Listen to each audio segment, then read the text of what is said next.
This podcast is brought to you by Surfshark. Use the link in the description to support Moore's Law Z and get an extra 4 months for free. And then also, this podcast is supported by cdkeyoffer.com. Use offer code BrokenSilicon to save 25% on all Microsoft software. And we'll talk about these sponsors more later. But for now, let's just get on with the show.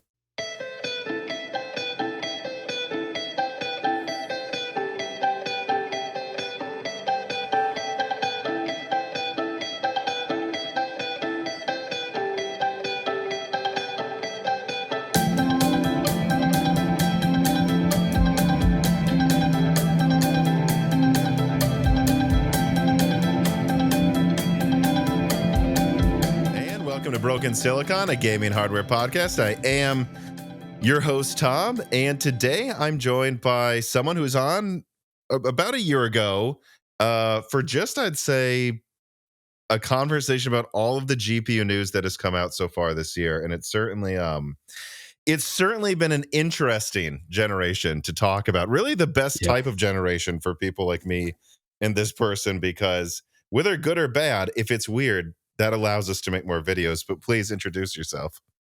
Yo, I'm Vex. You guys might have seen some crazy videos I talked about on the new GPUs. And we got a lot to talk about here. It's going to be interesting. DLSS 4, freaking 50 series, isn't that crazy? All that stuff. Well, I was going to ask, like, how odd does this rollout, both from, I'd say, AMD and Nvidia? We could certainly include Battle Mage as being a weird rollout too, I think, compared to what you were expecting about a year ago. To be honest, I thought, like, going into it, and now I see why it's this situation, but I remember a year ago when, like, 40 series coming out, and around this time of year is actually 40 series Super. But I remember I was like, 50 series, that's going to be a performance generation. You know, that we did features and then now we're going to do performance. No, It's just nothing, which could be for a bunch of different reasons. But I mean, on the top end GPUs, they just have no competition. So it's like, we're just kind of waiting there, and Nvidia can just price whatever they want. I made a video pretty recently about the low stock. I don't know, you probably have some more information on this, but about if Nvidia did that on purpose because they can charge more. They have lower stock, they don't have competition, so there's no pressure to do that. And then the performance wise, you know, it's built on the same process node and stuff, so that makes sense now. I thought it would be the other way around earlier, but you know, they would just have to spend more. I thought maybe they'd be able to get better deals and cut prices a little bit on the wafers and stuff, but no, we didn't really see that. Well, I stand by that. I'm still pretty underwhelmed with the performance, no matter how it does. Even if they use the same node, I mean, like Turing basically used the same node as Pascal. And they had bigger die sizes. They used GDDR6. Now they're using GDDR7. And they managed to bring a 40% uplift if you went to the strongest card and even add ray tracing at the same time. It's not abnormal to have new nodes just make bigger products that are more performant. What really blows my mind is just the 5090 specifically. They almost doubled the bandwidth. This is a speech I've given too many times probably on the podcast already. But like 384 to 512-bit, GDR6X to GDDR7. I mean, they're over 100 teraflops, I believe. 30%? That's to me, the most shocking thing to me. And I do mean this, like, it seems like there's a regression in ray tracing to raster. Like, they didn't increase ray tracing more than they increased raster. And in fact, there's benchmarks where the 4090 wins in ray tracing against the 5090 in some games, in some scenarios. Oh, really? That's I mean, so they forgot to increase ray tracing performance at the same time, despite making a, whatever it was, 716 millimeter square die. That is on a better node. The node has slightly improved. Okay. To me, it feels like they phoned it in. I just, there's no other way around it. You would think just they would prioritize ray tracing at the very least, because that's the thing. I've thought about it with raster for a while. Is like, well, these top end GPUs, I mean, let's be honest, they have more than enough raster performance you'll probably ever I need. agree. So it's like that's pretty much done. So it should just keep increasing ray tracing performance. I don't know. Do you have any? Did you get one? No. No, no. Okay. We'll see if I get one. Usually, if I manage to get one near launch, especially in a launch where it's hard to get them, which is certainly true of this, Hmm. it's Yep. because someone in distribution or retail was able to set something aside for me. So it What usually did you? actually comes from one of my sources because the Mhm. people, well, the engineers at NVIDIA clearly don't have a problem with me. The marketing people at NVIDIA hate me. So they're not Probably. sending me anything. To be honest, I'm surprised they even sent me one because man, I have been so critical. I Yeah. remember like when the 5090 came out, I was like, I didn't even want to make a review because I knew everybody was gonna shit on it. Am I allowed Mm. to swear on this? Yeah. Oh, absolutely. Okay. Um, yeah, I knew everybody was gonna shit on it. It's like barely better. It costs as much as you get better performance. I mean, and I was disappointed. Like I remember like way back when all the leaks and stuff were coming out. Like I don't know, mid like summer 2024, and Yes. I was like, man, like the bandwidth is gonna be crazy. Like Yeah. there's gonna be crazy performance, and it's like, oh, well, I guess the 4090 wasn't limited on bandwidth, Yeah. so it didn't Or they really didn't matter. scale it effectively. Oh, Like maybe, yeah. there's been times in the past where like, again, I think this is a good parallel example. 7970 290X went 384 bit to 512 bit, Mhm, added whatever percent more cores, and it pretty much one to one scaled, averaging with bandwidth and compute.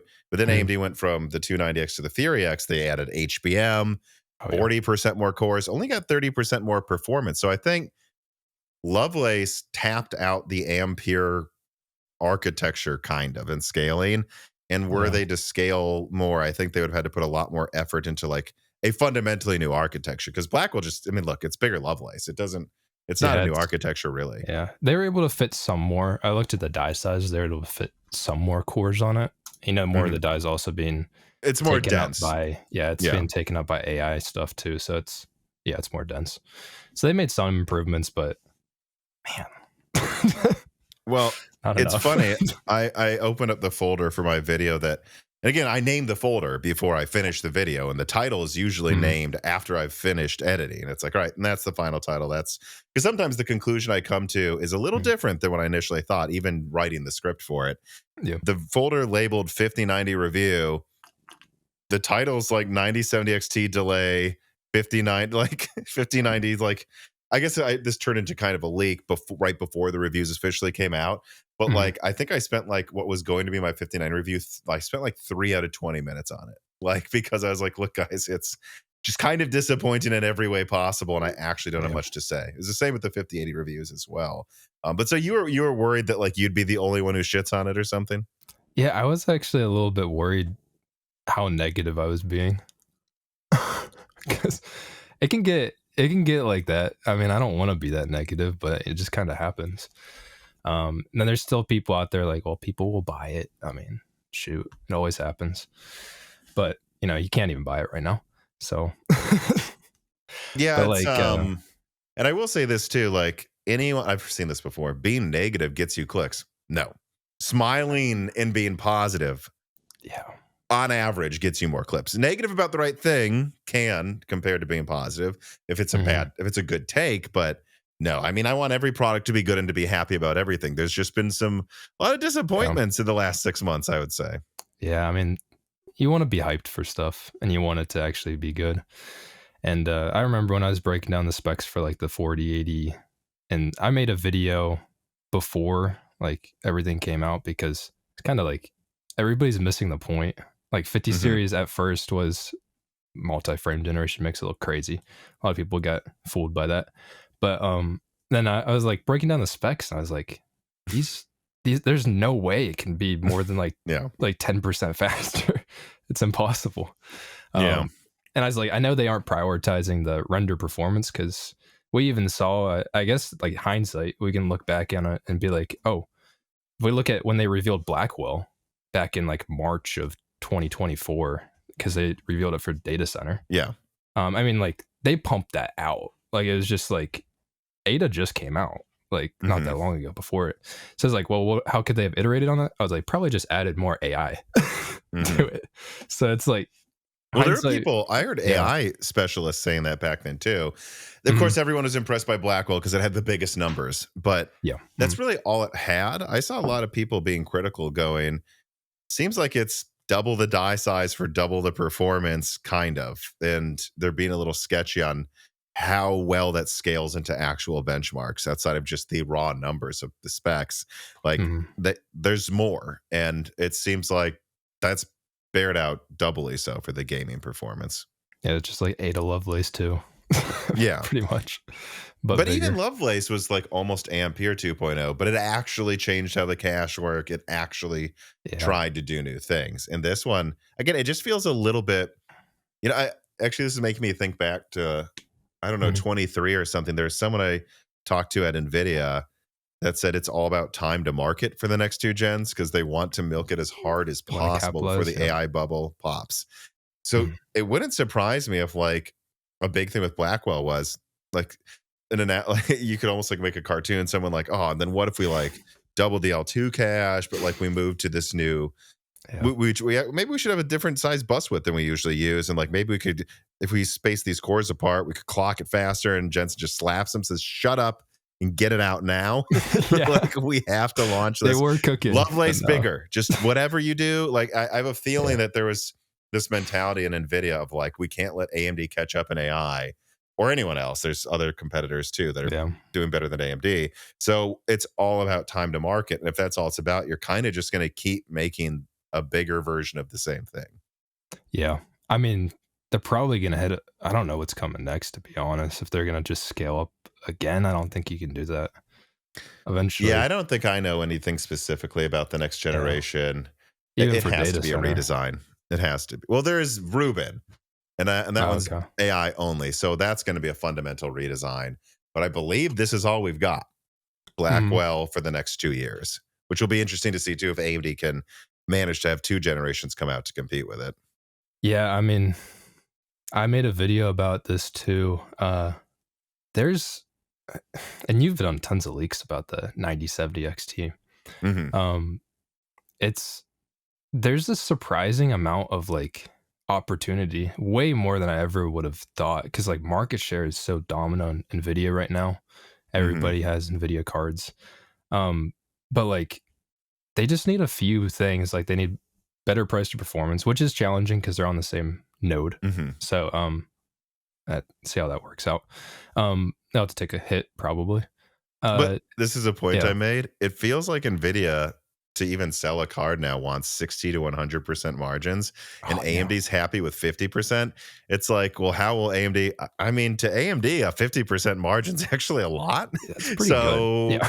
I mean, maybe that's how they'll undercut Nvidia by still getting more than they ever hoped they would have gotten 5 years ago.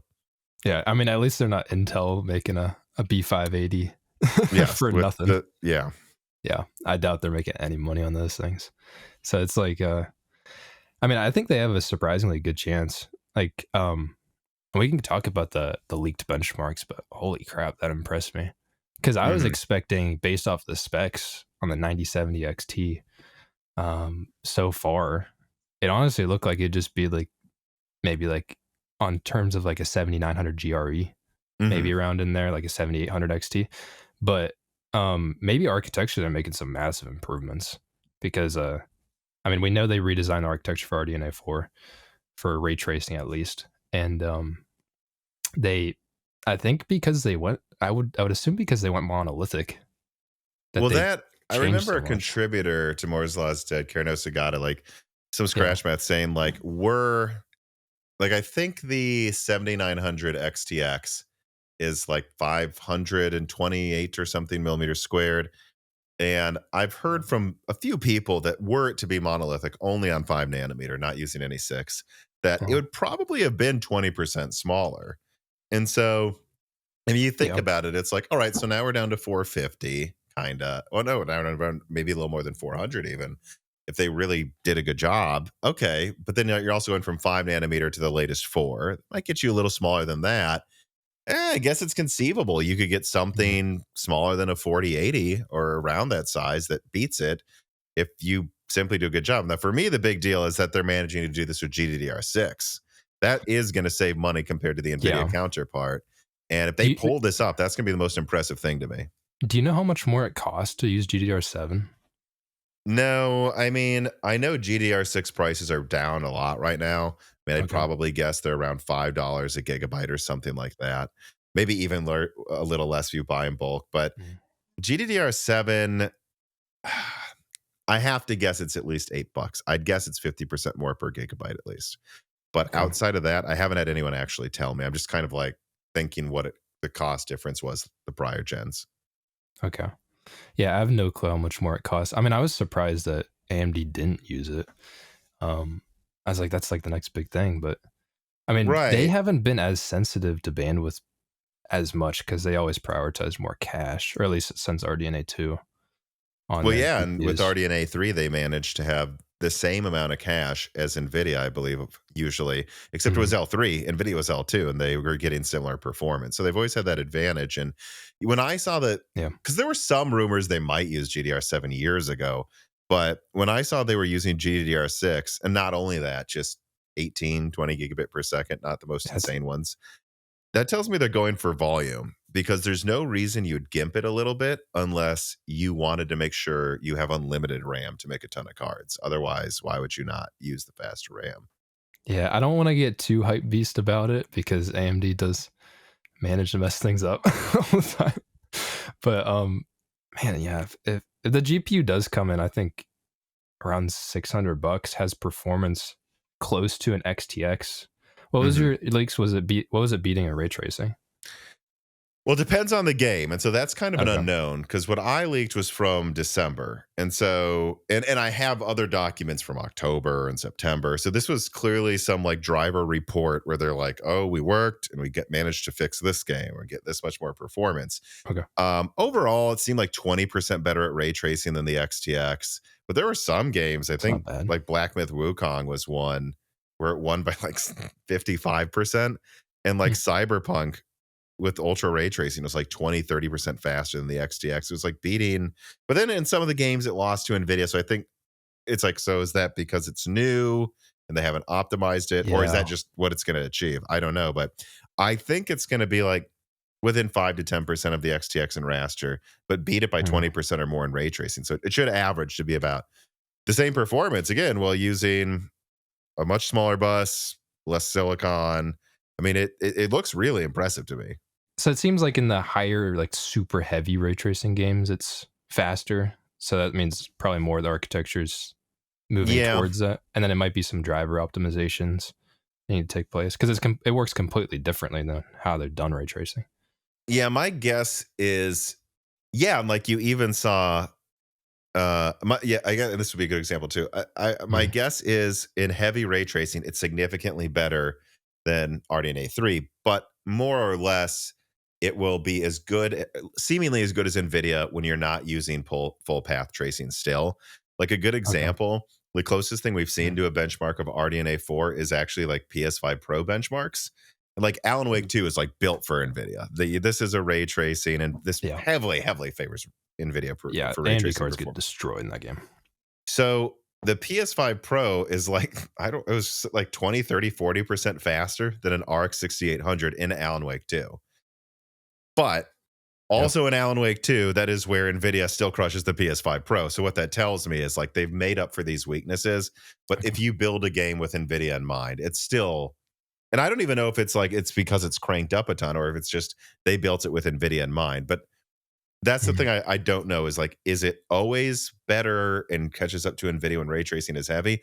Or is just RDNA 3 so bad at full path tracing that that is when it crushes it? But it's still, you still probably Yeah. don't want to turn on ultra ray tracing with RDNA 4. I don't know. Yeah, probably not. I mean, really, do you want to deal with any game or with any GPU? I still would debate. I mean, I have a freaking 5090. I'm like Mhm. one of 10 people in the world that have one.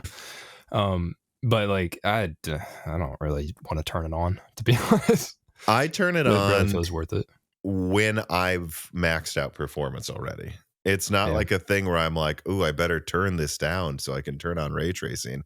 It's like Yeah. I'm in Battlefield 2042. My 4090 is laughing at this game. Mm. I might as well turn on ray tracing. Screw it. I mean, it's still hitting The 160 frames a reflections are second. pretty. Yeah, like the shadows look slightly sharper. Yeah. Swiggles writes in, "Hey Tom and Vex, the poor performance of the 5080 and 5090 for me sucks so hard. I was ready to get scammed by Nvidia for a Oh, 50% performance increase on the 5090, but now I can't get it. More importantly, do you think AMD's lack of competition has permanently damaged the GPU performance market?" mm. So my answer is I don't know, and I wonder what you think about this. I don't know how you can say permanently when something's not done, because I remember when like the RTX 2000 series was announced and everyone was like, Nvidia's done for, or the RX 5000 was announced and AMD wasn't competing in the high end that generation, and everyone said this is AMD, they'll never make another high end card again, and Mhm. yet 6900 XT was the next generation. I Yeah. And that generation took market share, so it was a good decision. Like I don't think I think people forget how fast the news cycle moves and how everything that happens now, like AMD delaying this GPU, no one will talk about this in 6 months, is my opinion. Not a single person. No, I don't. So, yeah, I don't think a delay is going to affect it that much. So, is the question more talking about the high end performance and competing with a 5090 or Probably no? that, but I think just in general, like, has this permanently Mm. damaged the GPU market? Yeah, I mean, I don't really think so. Um, to be honest, I think the reason why people aren't getting AMD right now is because Nvidia's close enough on performance, Hmm. and then Nvidia has the features. So it's like, why would you choose AMD? Hmm. Um, I don't think performance wise it's actually that bad. I'm working on a video right now with my friend where I secretly snuck out his GPU and replaced it with an AMD one. Hmm. And To see if you notice. yeah, and well, he's been liking it. So He he hasn't did said find anything out. yet. He He did find did. out. But yeah, How long did it take? Because I mean, I would notice because I'd probably just notice an Nvidia thing or AMD thing, not yes or not popping up that I'm used to. But was there a few days of him playing games that he legit didn't notice? he couldn't tell for a while. I think he just looked at his computer at some I point. was like, why is that light different? Yeah. That's pretty good. Yeah, I mean, like, I I don't agree. think it's that big of a deal most of the time, but what he has told me is that, yeah, I don't like FSR. Hmm. Um, and we'll see with FSR 4 if it'll compete. It looks good so far. Performance wise, we don't really know yet, which could be a big thing. But yeah, I don't think it's actually that big of a deal. AMD just needs to compete on price. I think at the upper end, to be honest, it does affect people's thoughts on AMD if they can't compete with AMD's top or Nvidia's top end cards. So like if you say like AMD can't touch a 5090 and everybody's like saying Nvidia is the best, then Hmm. that does change people's mind share how they think about it. You think like streamers, I mean, they're gonna have an Nvidia GPU in their computer. Even most content creators, because we have access to the fastest stuff, so we're gonna use the fastest stuff. So like, if you see any influence type things, and it's like, yeah, it does change it a little bit. But I think honestly, if most people do want value at the end of the day, so there would be even on content creator side, it would Hmm. I think everybody would get hyped about the GPUs. It's just AMD hasn't done much. So I guess you could, I don't think it's permanently damaged the market, but you could definitely make the argument that with RDNA 3, so Mm. 7000 series, that, yeah, they didn't really compete that heavily on price or performance at most tiers. The 7900 XT looked good way later on, like a year later. Yeah. Um, Good GPU. Honestly, I love it. It's a great GPU. And that 7800 XT was good too, but then it's like, well, so many flops on it. Hmm. XTX was like, okay. The 7700 XT was like, that should have been Shouldn't probably have the great existed. value. Yeah, it should have Honestly. been the good value GPU, but it needed to be down $100 probably, to be honest, to be very Or had 16 attractive. gigabytes of RAM. I think it was such a weird decision to give it 12 Yeah. gigabytes. Yeah, so close to that the 78. It just doesn't make sense. And then the 7600 was just like, okay. Hmm. Most people will just pay 50 more bucks, get the 4060. Even though you can't really use the NVIDIA features at With an 8 gig. $300. It's Yeah. like, I mean, 8 gigs of VRAM too. And you're just like, well, you can't ray trace. Are you gonna use DLSS at 1080p? I mean, you can try it, but I don't Ye- recommend it. So Yeah, I think a big mistake that AMD made with RDNA 3 that I think we have to wait for the RDNA 4 launch to know if they figured it out or not, but was I think they kind of nailed the XTX pricing and like, look, it's got the same amount of RAM as a 4090. yeah, It's 80% the performance, and it's, the 4090 costs 60% more. Like it sold well, it sold above MSRP for a while. And then you saw like this XT come out and they were just like, we're gonna do 900 because the 4080 12 gigabytes 900. And then what if Nvidia made a mistake though? AMD, but what if you're copying yeah, one of their mistakes? And it wasn't they like, again, a 7600 was fine. It probably should have just been 250 though. Like what's this weird 270 price? Just make it 250. Like in all yeah, of these odd decisions. And then they figured it out with a 7800 XT where they're like, oh, if we're 20% cheaper with more RAM, people will buy it. yeah, And it's always sold pretty well. And so I think like AMD was doing very well with like mind share until they just started stumbling around the RDNA 3 launches.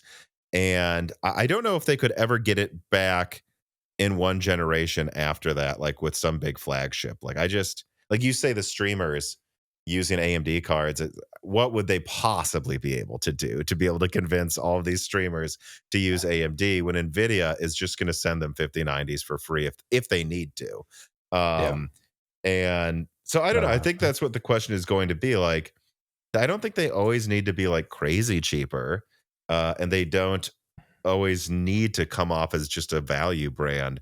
But if you're not going to beat Nvidia in performance or features, then it has to be cheaper. And it's so weird to me that they didn't seem to figure that out until the 7800 XT. And I think RDNA That's 4 will so be very late. telling.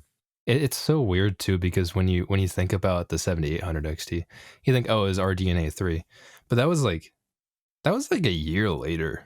Hmm. It was a long time. That came out way later. That was Hmm. September 2023, which the 4090 came out in September 2022. November, I believe. November? Okay. I But it was think like so. almost Maybe a year from the October or launch. November. Yeah. Yeah. And then what? 4070, which technically was $600, but the 7800 XT competed with it. Yeah, that Honestly, came out yeah. January, February or something. Yeah, Yeah. it was way later. So they had a great GPU there, but probably because of stumblings of how much supply they had, Yeah. they had to wait so long to launch it. And even that great GPU did take a while. And I still love the 7800 XT today. It destroys the 4070 actually. Hmm. I don't know if you have both, but yeah, it's on average 10 to 20% faster. So And yeah, actually has enough RAM.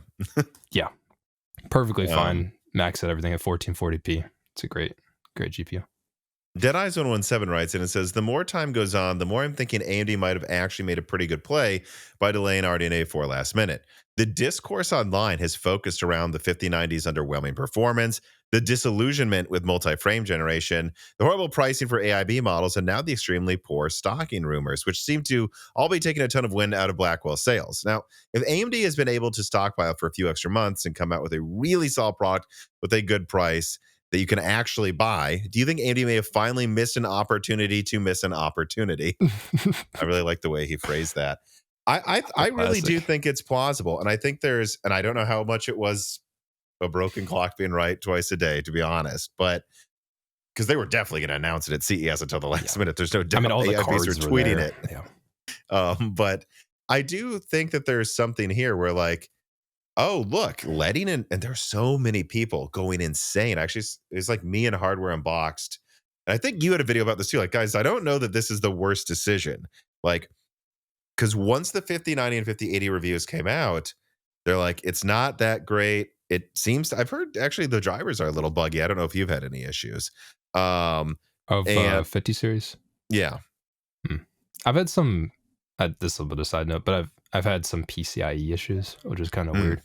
But yeah, I saw Yeah. some reviewers say they had last minute BIOS changes, and that Yeah. it. I don't know. I think that there's something here where like, and I think a lot of people, like the person who just wrote in, are realizing like everyone's been telling AMD they need to catch up to Nvidia. Everyone's been telling AMD they need to launch before them and be cheaper. And it's like, I put out a lot of stuff about this talking to Yeah. people at AMD. It was actually weird how Mhm.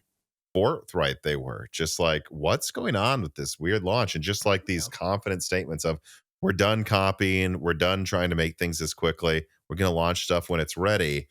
I don't think this has done any disservice to RDNA 4. Like having NVIDIA get the bad press first, having NVIDIA have the numbers out first, so that when, because if AMD launches first, everyone's going to say, but I thought the 5070 is faster than the 4090. Like you kind of have to have Yeah. everyone have a news cycle around NVIDIA because unfortunately, they are dominant and AMD's always going to be compared to them, and that they just have to accept that they have to launch second so that the discourse is over. And then it's like, oh, like the third gamers nexus negative video is out about this, and then they Yeah. can ride off those tailwinds, you know. The Steves are going in. Yeah, once the Steves are done completely Yeah. taking the piss out of this thing, slide off of that piss into the moonset. A moonset, the sunset. The moonset is not a thing. That's a sentence I never thought I'd heard. Yeah. This piece of content is brought to you by Surfshark VPN. Surfshark is a VPN, and a VPN is like wearing a pair of pants before you go outside. All of that important stuff stays private before you step your foot out the front door. You see, a VPN, or a virtual private network, it covers your whole online activity. Once your device connects to the internet, all the information is encrypted, blurred out in a way you might say, and that way your online activity is hidden from all the snoopers and traffickers. And Surfshark VPN comes in handy for many reasons. First of all, it obviously protects you from people snooping on your location, which can be used to target you for scams. But then, of course, this can also be used to hide your location so companies can't milk you extra when you're shopping, depending on what region you happen to be in. They really do that, by the way. But then, of course, you can also use Surfshark VPN to access content in other regions that you've already been paying for. For example, when I studied in Carlisle in the United Kingdom over a decade ago, if you can believe it by now, I noticed while I was there that Netflix all of a sudden had Homeland on their streaming service. I didn't have to go to Showtime, and I took that as an opportunity to catch up. However, had I had a VPN back then, I could have just done so whenever I wanted, even when I was home in the United States. On top of that, they also offer a 30-day money-back guarantee, so there's no reason to hesitate trying them out, especially because if you follow that link through the description right now, you'll be supporting Moore's Law Z directly, and through that link, you can get an extra 4 months of Surfshark for free. So support Moore's Law Z and get an extra good deal on Surfshark through the links below today. Let me see here. Question generated by Jensen GPT writes in and says, so Vex and Tom, how does it feel to be vindicated about your 5080 pricing leaks? And for the Founders Edition, although we say it's $1,000, there are AIB models regularly hitting 1,400. Do you guys think NVIDIA may claw back performance with driver updates, or do you think NVIDIA is too proud to do something like that? I don't think that's how it works. I don't know. That was kind of all over the place, but I would just say, I thought this would be worth bringing up. Like, I mean, most of my pricing links, which at first seemed off, at least I was right about the 5090, but the other ones, Yeah, everything was so weird. is most of that came from AIBs who are like, I don't know, we're going to sell this for 1,300. And so, I mean, they can say whatever they want about the MSRP, but that's what's ended up happening. And my overall feeling is, I mean, I'm not happy about that. I wanted these to be 500 Yeah. or 700. I don't want them to cost a lot, but ultimately, I feel like I was a little gaslit. They're like, no, we're totally going to sell this card that costs more to Yeah. make than a 4080 Super for $1,000, despite AMD not having any cards for months. And it's like, yeah. Actually, I think this the question I would have for you about this is like, at what point do you think Mhm. like NVIDIA might think we shouldn't do this anymore? Because now there's been Ampere. Lovelace didn't deal with this, but it was already priced so high. Yeah. And now we have Blackwell, like where people are going to just see, we could already kind of see it like before this launch. People are going to see NVIDIA's announced pricing and everyone's just going to go, we'll see. Add 500. Yeah. Like to the point that Okay. even if they're honest, Yeah. they're going to smack talk it before it comes out. Yeah. I mean, it's getting like that right now. I wouldn't be surprised. I mean, it started with Ampere, like you said. But I don't know how much longer they can do that. I mean, they can get away with it on the higher tier cards a little bit more because people will just sit there and wait Sure. for it.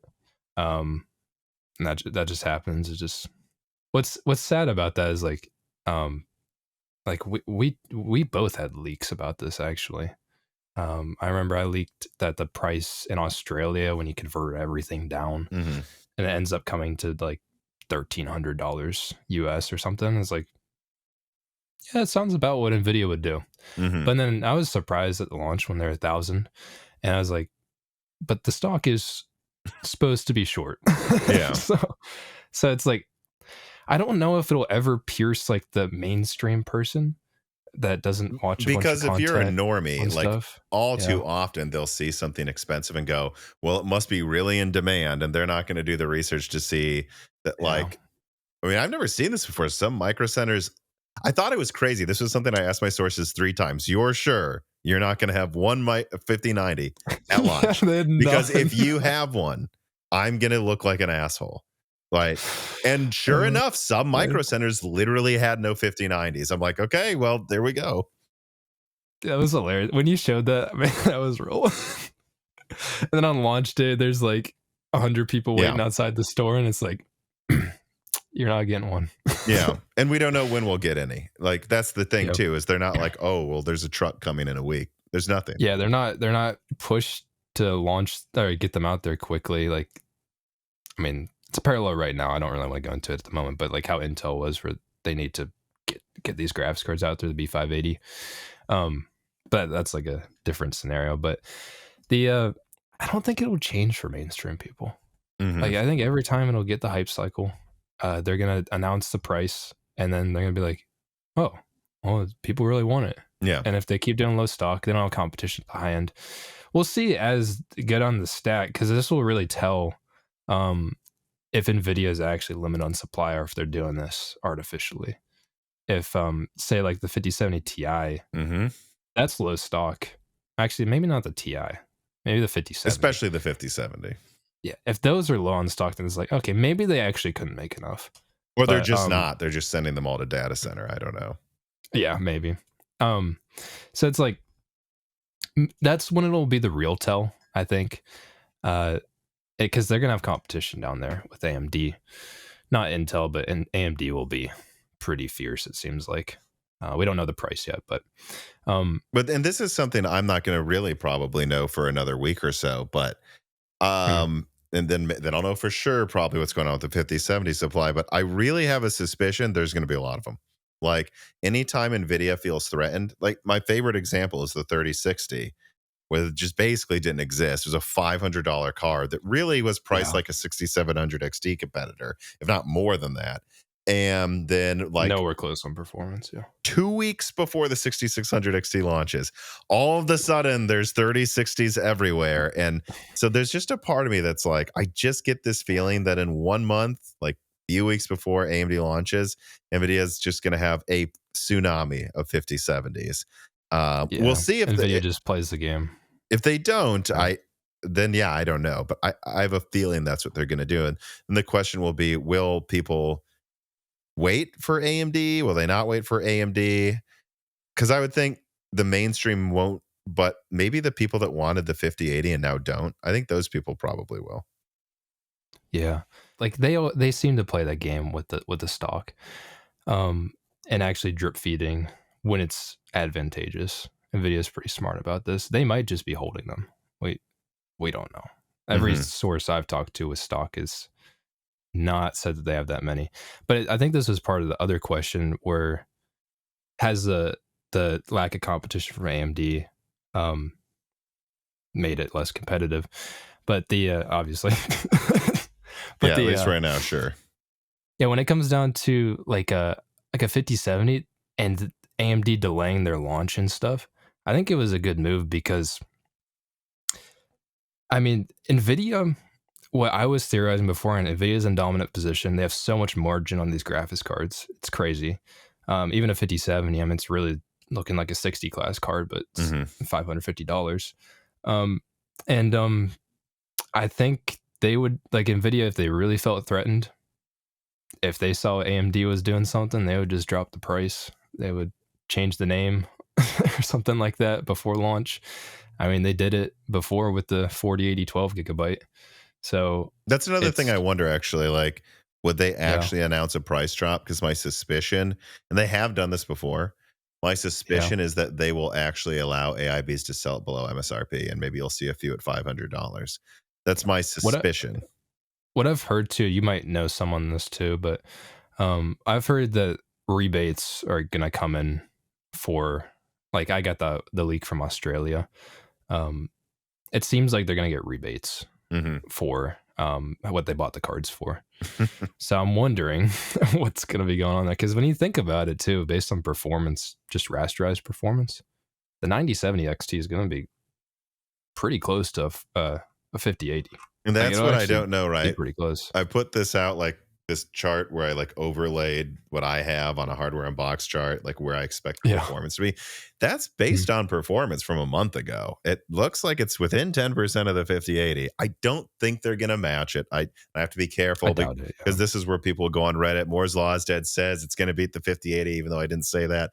But And then a month later, like, you're wrong, you yeah. idiot. And it's like, but if it's with less than 10% a month ago, I don't know. It could be, it could, Yeah. I would be surprised. This is the great. Well, have to be careful. This is where they'll clip me. I wouldn't be surprised if one game it beats it out of 50 or something like that. Something like that. And I could see that. Like a Black Ops 6. sure, It could which probably beat it. I know AMD That is like wouldn't surprise me. heavily, heavily entrenched on Oh, that they're game's way far marketing. ahead.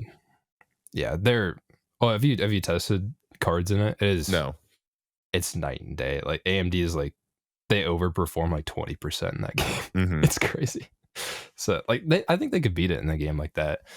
Yeah, I would expect it'll be slower than a 5080, but I would want to say around 15 to 20% on average.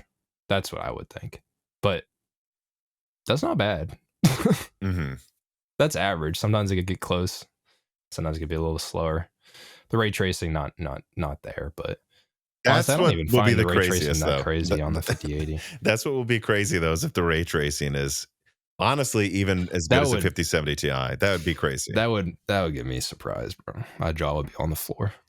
I mean, that's where you're going to have to, again, we'll start these conversations like, how much Mm, did NVIDIA phone this in? I mean, wow, it's just, actually, on that note, Lucas writes in, he says, do you have any information from within NVIDIA on whether or not they are disappointed with Blackwell? Is it an RDNA 3 situation where they just ended up here, or was this part of the plan and they are laughing all the way to the bank? Even with the $600 billion drop in valuation, because data center is where the money is at and they don't care about, well, I mean, that's from the AI bubble, but yeah. um, yeah, I actually haven't asked anybody about if they're surprised in the performance, but I do have at least one source at NVIDIA that's like freaking out about the shortages. I actually want to read a quote here that I got over the Okay. weekend. The person Mm, told me that I'm not sure how widespread this dissatisfaction is company wide, but I can at least tell you anecdotally that they, as an NVIDIA engineer, and every coworker this person's spoken with on the matter is outraged with how this launch has been handled. The employee storefront states that due to shortages, no RTX 50 series supply will be available until, this is a weird way to put it, widespread stabilization. And this hasn't happened before. Everyone is confused, and there are a lot of people asking questions even inside NVIDIA as to why we're screwing over gamers so bad this time around. Because I was told this by a couple of people, like for the 4090, I mean, they could just get it from the internal NVIDIA store. Intel has an internal store as well. A lot of companies. When I worked at General Motors, they had an internal like way to get a car for a more reasonable price because they okay. want you to drive a General Motors car if you work for General Yeah. Motors. Like It's like free advertising. Yeah. yeah, like if you have an NVIDIA employee using an AMD graphics card, that's going to turn heads. And Yeah.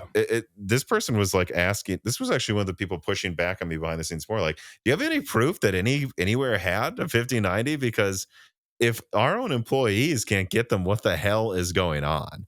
And so all I can say is the people I've talked to at NVIDIA really think that management fumbled this launch. So they are not like, Yeah. ooh, petting a cat. It's all going as planned. They're like, we have no clue what we're doing. Yeah. I mean, it does seem like a mess, to be honest. And it's almost malicious. I remember there was a comment in a video and I think my most recent video on the pricing and the supply and stuff. And they were saying like, is this like illegal for them to like do that? It's like, well, it's not illegal. I mean, you're not entitled to a graphics card. Mhm. It's like It's pretty stupid though. I Hmm. was out. Um, Right, because and I asked this NVIDIA source and a few other people too, like who work with NVIDIA, like I get the Ampere Ultimate Play thing, like, oh, we're going to pretend that this is impossible to get. Will we supply data center with the stuff that they'll pay more we will for? sell them to MSI, and then MSI will sell them to miners, though. Yes, yes, there's that Yeah. as well. I mean, and we're going to milk miners first. Again, it's similar to AI. Before the mining bubble pops, then we will worry about gamers after that, and we'll get the reviews with fake pricing. Like I was told, the craziest Mhm. thing I leaked with the 3080 was like AIB's total BOM cost was like 600 to 650. So like after shipping, it was impossible to Oh, profit. But then AMD yeah. to get a token model to seven, or Nvidia to get a token model to 700 from, I think one of them was Asus. They like gave them a $100 rebate in the back end, so they're like, you can have 10 cards at Micro Center that cost this much, we're gonna give you, They're just this. making so much And everywhere then and else. then you can make the rest of your cards $1,200. We don't really care at all. Like, I can get why they Wow. tried that. Like it kind of worked in a way. Yeah. This time I don't get it. Like you have zero supply. Also, we've seen this before, so not as many people are going to fall for it. And you're incentivizing people like Hardware Unboxed or me or you or Gamers Nexus to get clicks pointing this out. Everyone will hear about this in a way they didn't before, and no one can buy this. So like, why launch it in March? Like why do Yeah. this? And no Barely one's makes given me a sense, good yeah. answer this time. They had good answers before, even if they sounded, dishonest or like anti-consumer, but no one has a good answer. They're just like, we don't know why they're Yeah. doing this. I do have, something from NVIDIA. So my rep that I talked to, building up to the 5080 launch, I'm not gonna, like, leak anything too crazy, but, like, what they were giving me a reference point to is, like, yeah, it's a pretty small increase on the 4080 Super. Like, they're saying it's pretty much marginal. Yeah. And they're like, "But if you're on a 3080," it's like, "Oh, boy." So, like, I mean, they know, they're aware, and that these cards aren't that crazy. Hmm. Yet, and I think this is why my theory about behind it is that they're making the supply shortage to make artificial hype. That, oh, these Right. are sold out. People want these. I mean, not really. The Yeah. craziest thing I heard, which was from someone who knows an NVIDIA rep, Mhm. in like distribution, said that they had a briefing and they were showing off the 5070, and I'm like, so what do they compare it to? The 4080, 4070 Ti Super was what I would assume they would compare it to. And he's like, no, Oh, they're actually just comparing it to the 4070 Ti. And I'm like, that's it? They're like, so this card, the 4070 Super is already pretty much there. yeah. And this It's like is what 5, they're 10%. hyping you up about behind the scenes, that the 5070 is a 4070 Ti. Like that's like the smallest uplift we've seen in that class in history, I think. To Um, be honest, based on the specs on the 5070, if it's a 4070 Super, like, consistently, I'm actually gonna be a little surprised. I agree. Me too. It doesn't look like it. Well, it's barely any crazier than a 4070. So, we'll see.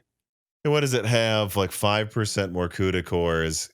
But and Yeah. then of course it has, I think, like 40, 50% more bandwidth. But it's like, yeah, but like what did doubling Yeah. bandwidth do for the 5090? So I could Yeah. Well, believe it I mean, hits we'll the see. I mean, 4070 Ti, but it could help the 5070 more than it did the yeah. 5090 because it was already on a 192-bit bus. And from my notes, I have 504 gigabytes per second on the 4070. The 5070 would be 672 Yeah. on the bandwidth. Okay, And so then it like 30 has, something percent more. yeah, I mean, it's 4% more CUDA cores. And Yeah. architecturally, it doesn't look like it's really that much different. So I'd be surprised if it's a 4070 Super. 4070 Super has 22% more than the 4070. So The I'd be craziest one surprised. for me, is, there was that Strix Halo leak years Mhm. ago. It's finally coming out right now. And I remember the initial comparisons with the 4070 laptop. And I was like, oh man, if that comes out early 24, that's going to be crazy. Mhm. And then they're like, oh, maybe late 24. Oh, never mind, 2025. And I'm like, well, who cares? Now this is going to be compared to a 5060. But the 5070 laptop specs are literally the same as the 4070 laptop specs. And so I'm like, oh, maybe they will just compete with the Yeah, 5070. for Maybe, real? maybe That's AMD is crazy. doing great, actually. Maybe they have no worries here. Yeah, I saw Strix Halo. That looks pretty good. I'm not gonna lie. It just depends on how much they cost. Hmm. If every laptop they're in is like stupid expensive, depends how they make them too. Is that multi-chip or is that just one giant die? It's actually really interesting. It is multi-chip. There's an IO die with a whole Okay. graphics card inside of it, and then there's two Huh. Zen 5 CCDs. So it's a full 16 cores. Now the interesting thing is Hmm. that it actually doesn't share chiplets with desktop and server.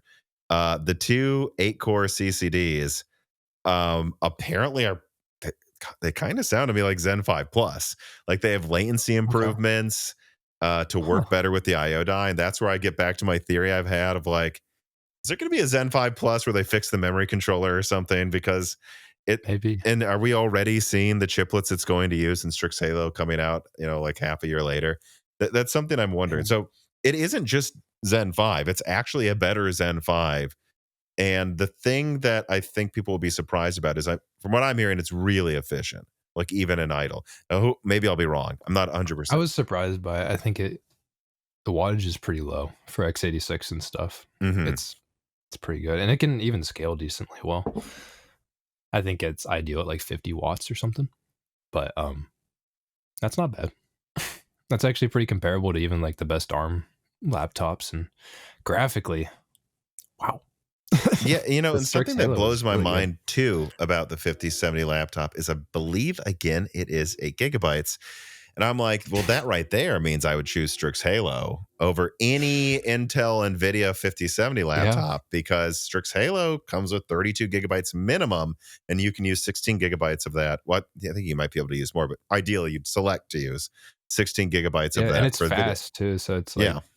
it's similar to like a VRAM speed, I think. I don't know for sure. You can correct me on that if I'm wrong. But It's the it's comparable to like GDR5 speeds, okay, basically, but it has infinity that's cache not and bad. it is double the bus width of the 7600 XT. So it's That's like, 256-bit, isn't it? yeah, so it's slow Yeah. RAM, but it's enough of a bus width that, yeah, I mean, it has at least the Oh, bandwidth the 7600 XT does. yeah. I mean, it's Effective, I mean, impressive bandwidth. because I mean, it's unified memory like how Apple does their stuff. Hmm.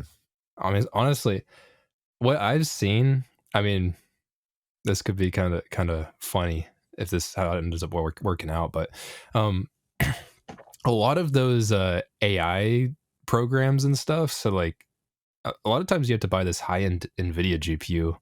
At half the time you aren't even.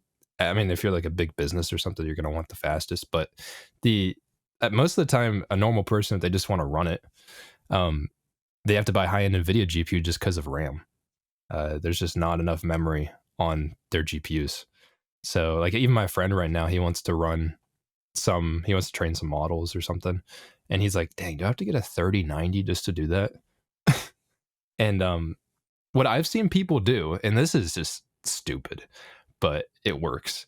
You can just get Mac minis Hmm. and you can get more memory on them and like they have okay AI performance. And you could just run like a 128 gig model on it for way less than even a 5090 would be. And that's more memory. Yeah, So it's AMD's like, already shown it off that, like, in yeah, some models, Strix Halo just blows away the top NVIDIA cards. And yeah. so, again, it's such a weird thing for me that, especially when they're bringing 24 gigabytes of RAM to the 5090 laptop, it's just a 5080 with 24 gigabytes. Um, Mhm. why would you leave 8 gigabytes to the low end laptop cards right when AMD is going to be competing in laptop with an APU? Well, I don't know. I mean, I Yeah. guess we'll see what happens.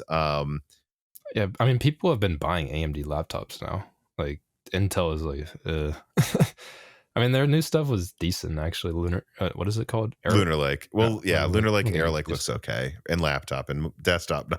Not Yeah, very impressed that's not great. personally, but Power efficiency. Yeah. on laptops pretty good. But it's like, yeah, a lot of people have been buying AMD. Really, I know for a long time the reason people didn't get AMD laptops just because they couldn't make enough of them. Hmm. They just didn't have enough chips, the capacity to make them. So like nowadays, yeah, they're getting more capacity than what Intel's even doing. So I think Nvidia, I don't know. I would see them probably wanting to release a laptop with their own chip in it and do that similar system Hmm. as soon as they can. I mean, they already do something similar on data center. They have a ARM processor and they have the GPU connected to it, and then they have the memory. I don't think it's unified on those, but Well, I I wouldn't know see for it a being that fact far that off. they're trying to get out an Nvidia APU and laptops as soon as this year, which is crazy to me. That's how Yeah, fast they're going. But Intel's yeah, gone, so like now's the time to go for laptop market share. yeah. And Windows is apparently getting decent on ARM. So like, That's another thing some yeah, developers told me too that's funny is they're like, I'm mhm, not so sure half of the reason the X Elite sucks isn't their drivers. I don't know that it's ARM. Like half of the problems are Qualcomm's drivers are just garbage. And that were you to really. bring in someone like Nvidia, they might prove ARM wasn't the issue at all with Windows on ARM. I mean, yeah, just think how many. It's like it would be more similar to when Apple switched to ARM. When Nvidia comes to Windows, starts releasing processors, and it's going to be like, oh, they're serious. Hmm. And devs actually might just start making ARM apps because right now you can't play any games on them either. I mean, you wouldn't want to on the X Elite What's the one they laptops keep because, showing off? Well, you can play yeah, Baldur's Gate 3 at 30 frames or something. yeah, Like that's one of the games they keep showing. yeah, and like, what is it? Well, I think Witcher 3 runs on it, and it's like, yeah, you're running like 720p, like 30 FPS. It's like, okay, By the way, whenever someone yeah, says to me, "Isn't it impressive?" Insert whatever can play Witcher 3. Isn't that game from 2016? that No, game's it's so old. not impressive, guys. This is an old Yeah, PS4 base game. No one cares if it could run on that old console. I'm sure it can run on this. I'd hope so. yeah. Hopefully, it can run Minesweeper. That'd be Yeah, pretty without good. crashing. I mean, I wouldn't be surprised if you Googled it and it can't.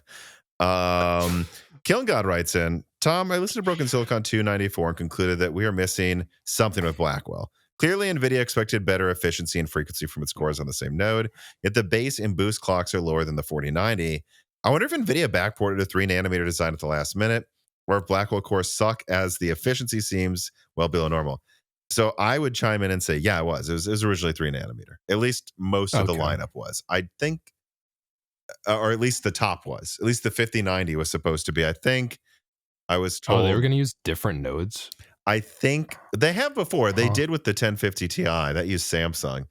Um, Huh. I was Okay. told the bottom die at least was going to use 4 nanometer or something, and then the top dies are supposed to use three. Originally, Interesting. B200, the AI card, was supposed to be or platform was supposed to be 3 nanometer as well, and it was all about nah, let's not do anything that could delay this coming out. Let's just make it bigger on the same node. So I guess I haven't talked about that at all, but yeah, I think that's a large part of it personally, is like why it Hmm. looks so inefficient. So 3 nanometers is ready right now. It's Oh just yeah. is capacity a problem? I heard like yields are like garbage too. Well, they're I don't not know. anymore. Here's the funny thing as Oh, they well aren't. Okay. is I mean, I'm sure you remember the rumors. Like every other week, there was a new rumor about when the 5090 was coming out. And my Yeah. understanding was it was initially planned to come out late summer last year, but Hmm. then they decided they don't need to. And I think we're in a weird situation where like NVIDIA abandoned 3 nanometer because it wasn't ready last year so that they could get their Okay. cards out And then early. they went. And then they decided to delay everything because AMD wasn't competing. And so now they've got these inefficient 4 nanometer cards that really were meant to be products out half a year or more ago. And now Huh. there's just nothing that special about them. That's that is a good theory of why we are where we are. I wonder if that would have anything to do with supply. I can't think of a reason. It seems like they could have made more if they went back Well, and a big part of to this higher too node. is Vera Rubin, which is like Hopper, so not for gaming.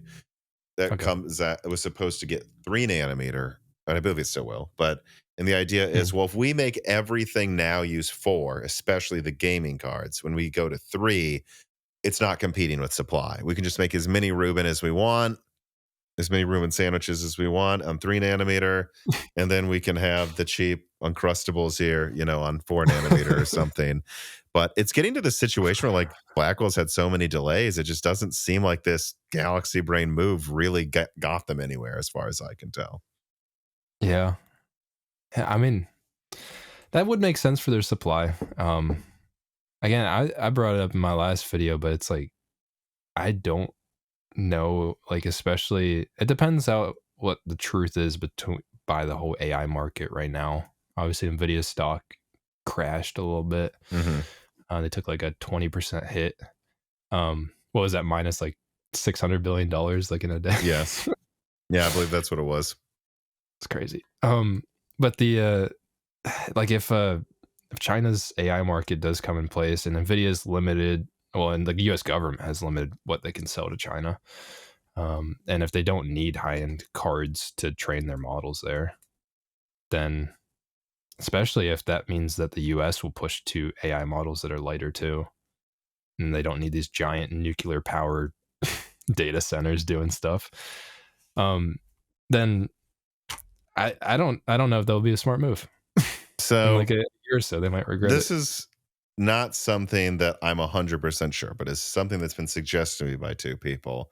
There is something Mhm. called the 5090D, and I Yep. don't remember the exact details, but just to like set the table for the point I'm making here, I believe with like 4090 sales, it was something like the biggest market or one of the biggest markets for the 4090 was like Singapore or Hong Kong. And it's like, why does every Mm, person in Singapore have 3 or 4 4090s? Oh, they don't. They're well, smuggling they them have into China. no, you're incorrect, Tom. They have 3 $10,000 battle stations. Yeah, everyone there So, does. they need, yeah. Certainly And none then they of need this to is ship just them to being, their friends in China who also have yeah, exactly. them. So what I've heard is that right now Nvidia is like focusing on supplying China because they're worried about tariffs, which based on recent news was a good thing to worry about. And that Yep. they had the launches ready globally. And then there was a decision, is kind of what's been suggested to me, send it all to China. Send all launch supply to China, fill up China, because in 1 month we're not going to be able to supply China possibly. And then we can worry Yeah. about the losers in America or what and Europe or whatever. And so I mean, I don't know if there's going to be a way to prove this parsing through the data. I mean, someone basically proved there was smuggling going on.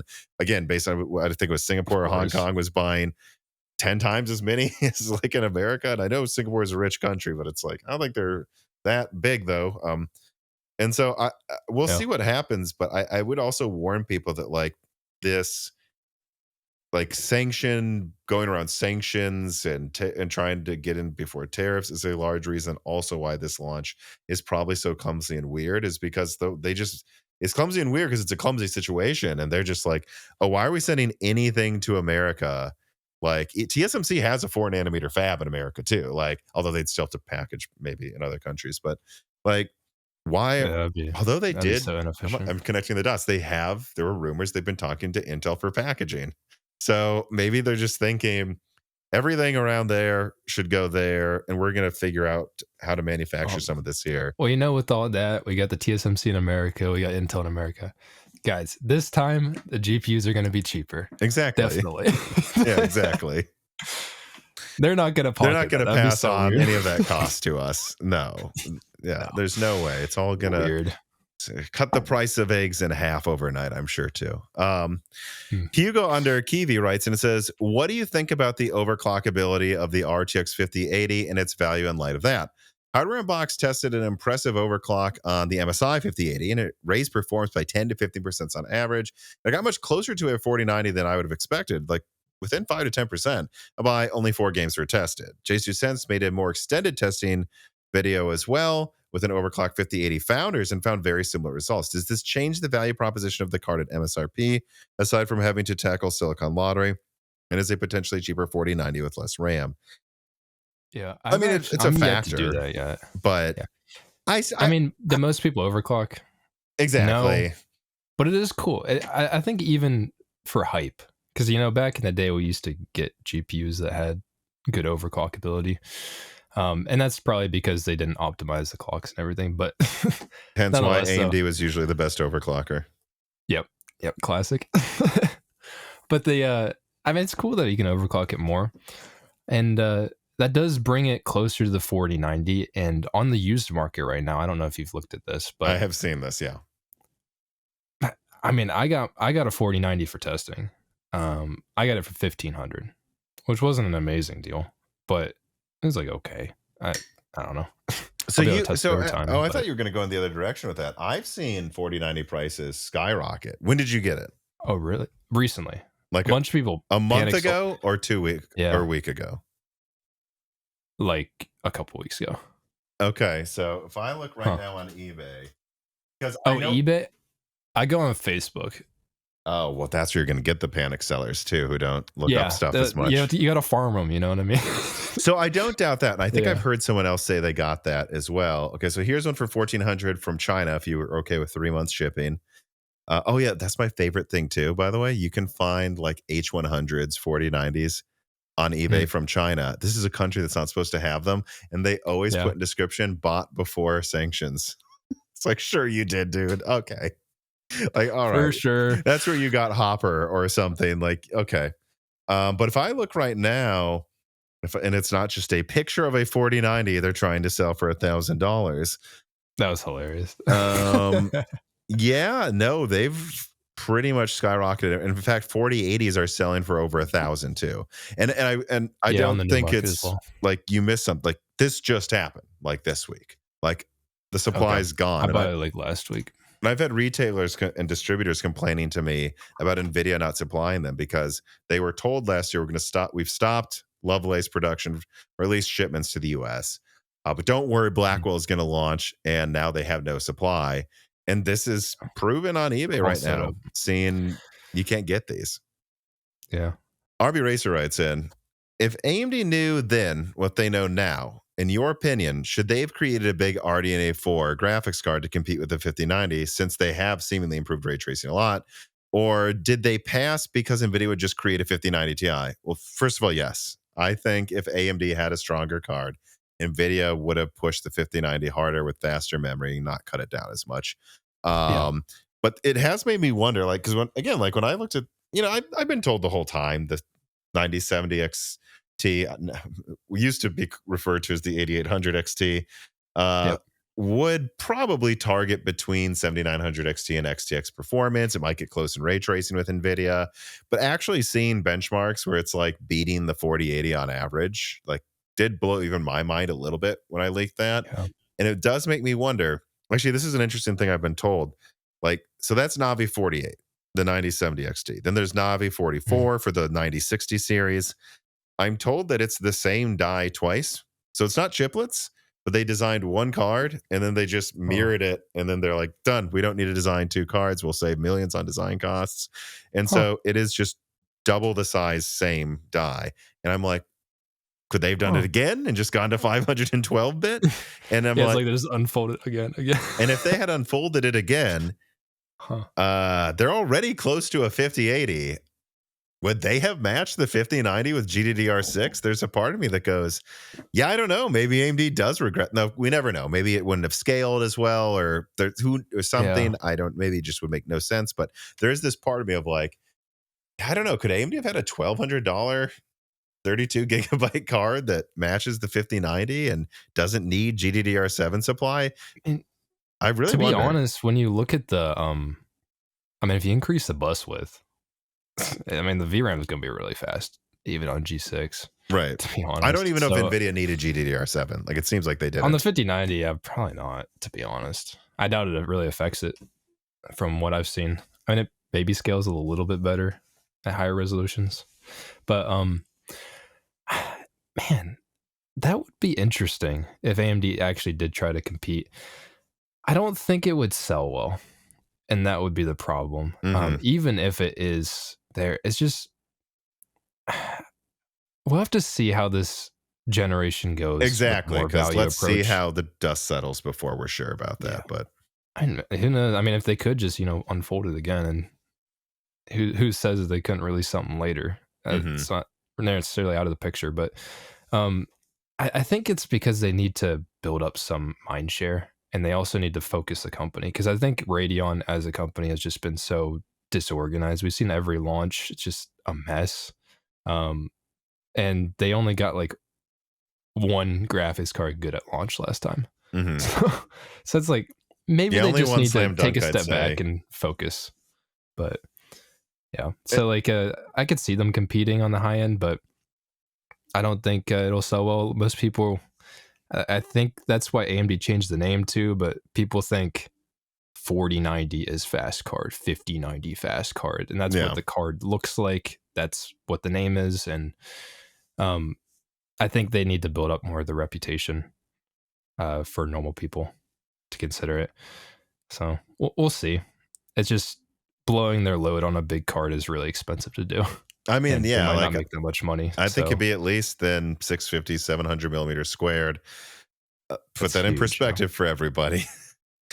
Yeah. That much silicon? The 9800 X3D uses a 120-ish millimeter squared 6 nanometer die in a 70 millimeter squared. Actually, I think it might be 69 millimeter squared for 4 nanometer die. That's it. They're using like 200 total. Most of it's Man, six that thing is nanometer, $500. and that's $500. So are you saying they should make Oh, one they're farming. $1,200 card at least? Maybe it would have been 1,500, like instead of like four of these $500 CPUs that I mean, I don't, instead of like four, yeah, four of them that they can sell for, and it doesn't come with a cooler. They don't need to make the cooler for it. They don't need to do anything. They just put it in a box. I don't Yeah, know. That's so much cheaper. And that's, I think yeah. the conversations that were had at AMD is like, yeah, we could It's like, match it, but we're not going to. And I think if the it'd just be 9070 like XT, wasting their time. if it's close to the 5080, I think this will dispel the rumor, like this mindset a little bit, at least in the enthusiast circles of like, well, AMD just can't compete in the high end. But if they match the Yeah, 5080 or even close, it's like they can. They are choosing yeah, not to.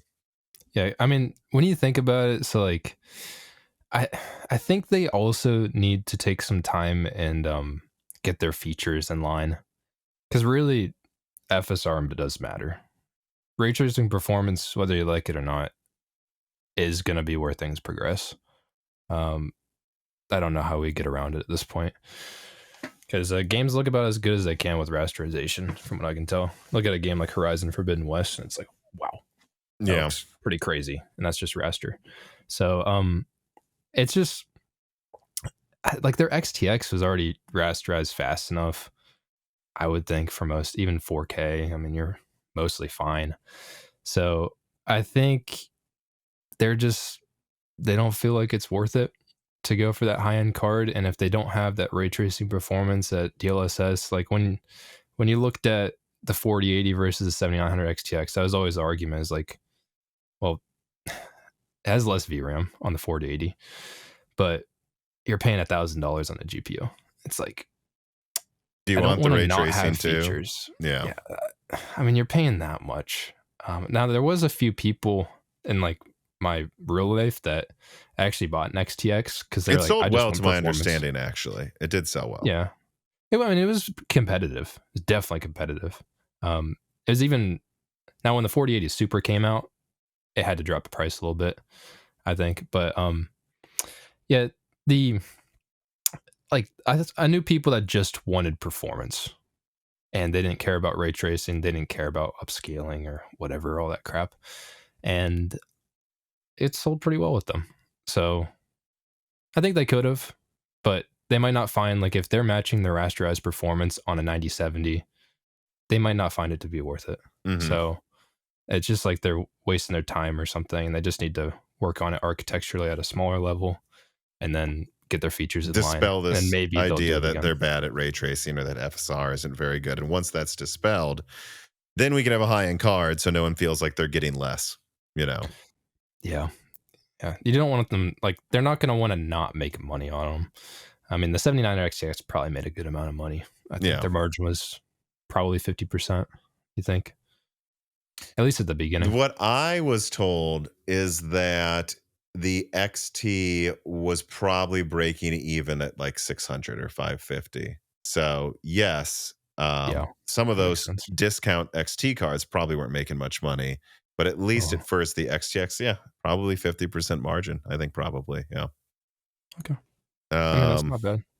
let's see I here. think they could do it again, so we'll see. Yeah, it's just up to them when they choose to. And then we have to remember they haven't always done it. They didn't have a high end with the 5700 XT. They didn't with Yeah, Polaris. Like this is something AMD does all the time. Um, yeah.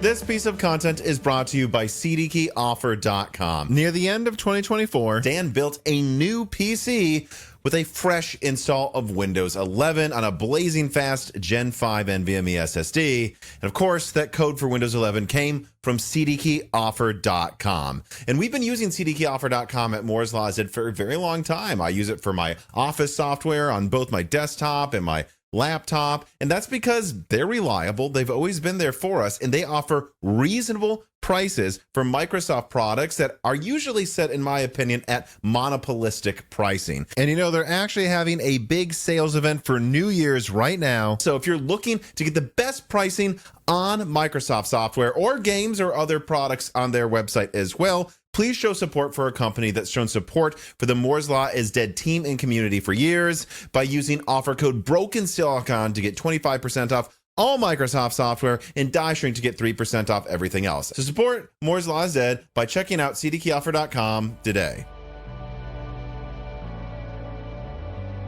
AI Soldier 789 writes in and says, "Good day, Tom and Vex. With 50 series failing to deliver on price to performance upgrades, should game devs stop increasing their hardware requirements? People who are on a 3060 will likely not want that 5060 as it will at most have 20% more performance with the same RAM. Hopefully the same amount of They RAM. might have less. Yeah. Still, See. we'll see. I think they'll have a 12 gigabyte version, but I I, hope. I'd bet money there's an 8 gigabyte variant. I mean, come on. Yeah. They But won't change the name. It'll just be confusing. I actually put some thought into the. Oh, yeah, no, of course not. I actually put some thought into this, and my thoughts are like, well, you've got a lot of rich people buying 4090s and 5090s, and then down here, iGPUs are getting really good. So my suspicion is the minimum requirements are about to shoot up a lot with the new CPUs and integrated graphics, and then they're going to have Oh, crazy ultra, and then they just don't touch medium and high settings. That's kind of my guess at this point because yeah. that's the part of the market that isn't really increasing. But I think that means that you're going to probably just have to run medium instead of high settings if you have a mid-range card. But Yeah. medium's going to look a lot better because they don't need to support the old Intel graphics Yeah. anymore. A lot of medium settings in games actually look I pretty know. good nowadays. Like I don't really like. I test Alan Wake 2 at medium because I was like, I can't really tell, so I just tested it, and I mean, I think given I'm gonna be making a video on this relatively soon. I'm working on it because if you look at the development side, it's where the developers want to go. Um, to be honest, what my theory is that they want to make games as easy to make as possible, so that one, smaller teams can do them, and two, it just makes their job easier. And they So can focus on the gameplay, frankly, and the story, yeah, not that just for us, we'll see RTX if that work. happens.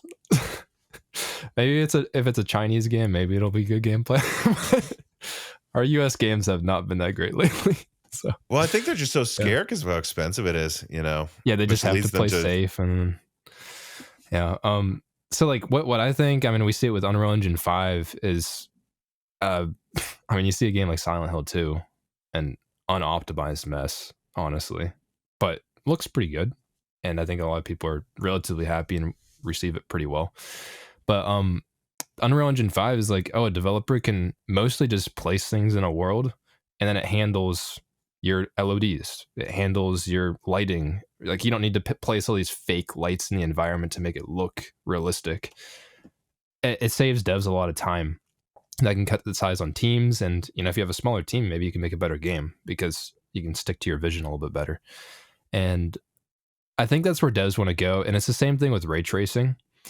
So rasterization, I think its time is limited, and we are peaking on performance where I think it's useful. Well, there's 'Cause you people need that always huge say speed. like, "Oh, I can't run whatever game in 4K on a 4090," and I'm like, "What settings did you turn on?" Because Yeah, my 4090 laughs off 4K. I don't know what you're talking about. yeah, it destroys it. I was like, man, I got the 4090 after trying the 59. I was like, man, this is still a really, really good card. Hmm. Um, but wait, actually, what was the full question again? Because I'm like You're ranting on going to something that I like don't even know.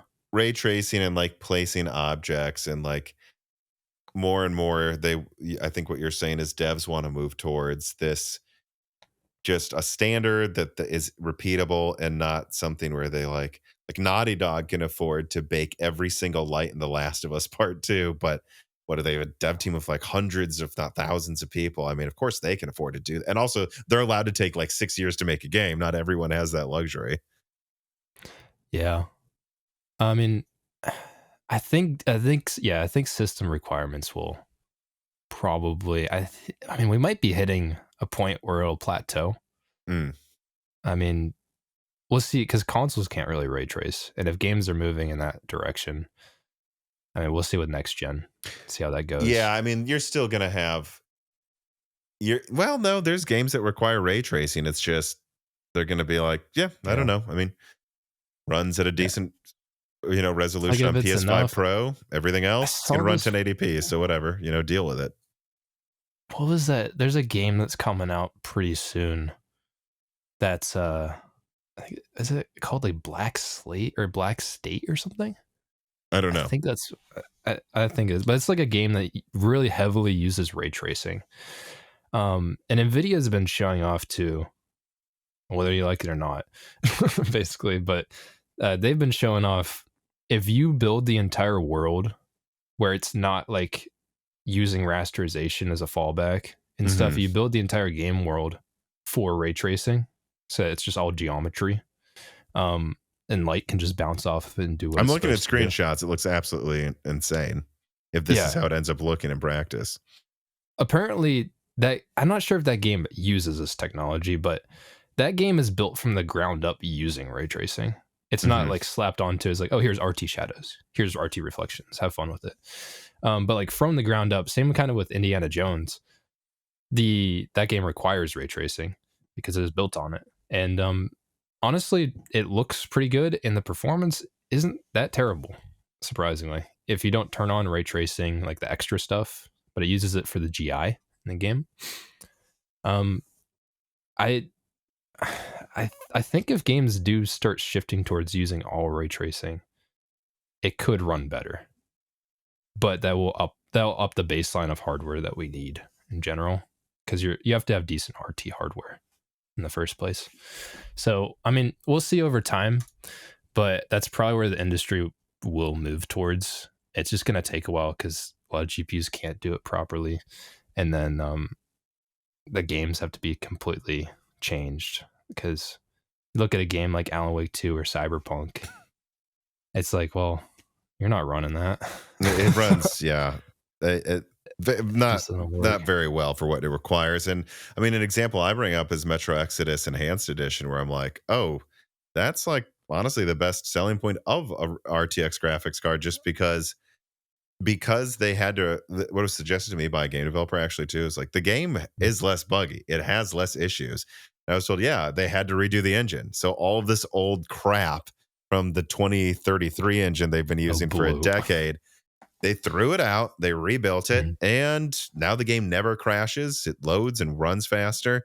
And Hmm. on top of that, it actually runs pretty well, even on AMD hardware. Like I was testing a Strix APU and I was running Hmm. it 1080p almost 60 in DLSS. Like obviously it doesn't have DLSS, but like I didn't even have DLSS. I wasn't able to do that. And I'm like, so this is an Oh, APU running this ray trace only game. yeah. Like if you build it from the ground up, it'll run very well, but you just have to do that. Yeah, I mean, slapping it on top of it doesn't really work. That's not even the updated RT hardware, is it? On the Strix one. Strix point is, yeah. So RDNA 3.5 is interesting. Oh It yeah. clearly ray traces better than 3, but I Okay. don't believe it has all the ray tracing enhancements of 4. No. Okay. I mean, hmm. So if even I mean, that can do that. that's pretty good performance, and I don't think people would complain as much. It's just like you're fighting the legacy hardware that's out there, and I think yeah, we could move to more RT like die space being used for ray tracing Hmm. over time, especially as like rasterization's gotten fast enough.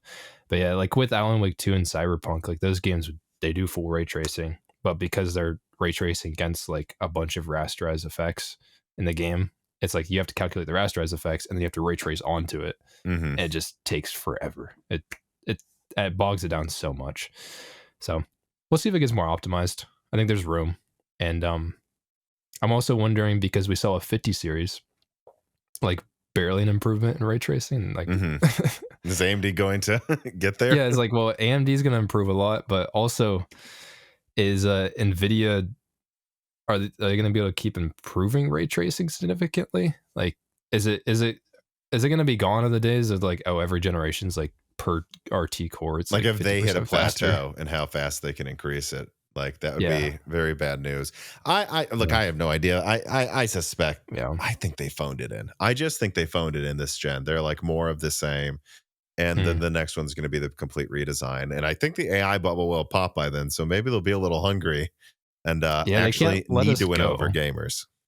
Yeah, they can't just let us do whatever now. So yeah, I think in requirements, I think they'll probably hit a plateau relatively soon, but don't know when that'll be. I mean, we've seen the worst of it with Unreal Engine 5 games. It's like there's something with like, dude, it makes me mad with like Black Myth Wukong. Like, Hmm. I love that game. It's really fun. But man, it looks terrible on a 4060. It looks Yeah. so bad because you got to run it like medium settings, and then you gotta play with like DLSS quality at 1080p if you want like above 60. And Yeah. it's like I I don't want to play on that. So yeah, Still has not come to the Series S. I don't think there's they didn't even do it. they didn't even It do it. uses frame gen on a PS5 Oh, it at does? 30 to 60. I Yeah, believe that. I it's had to do bad. something. So yeah, I'm not surprised it's still not on the Series S. Another Yeah. Chris writes in and he says, "Hello, Vex and Tom. The newest update to DLSS and path tracing are incredible, but I can still go without ray tracing, and I enjoy a smoother gaming experience. My question is, do you think the solution to the ultimate ray tracing experience is going to be solved by hardware or software?" It's hardware. I think so too. Yeah. Yeah. Unfortunately. I mean, Lumen in Unreal Engine 5 is pretty buggy. It really doesn't look that good. But Yeah, and it's like from a distance, it's fine. But I think the interesting thing too with ray tracing is like, so yeah, look, the Series X and the PS5, they can do it. Clearly, they can do it well enough that you can get away with at least 1080p 60 of some sorts or something.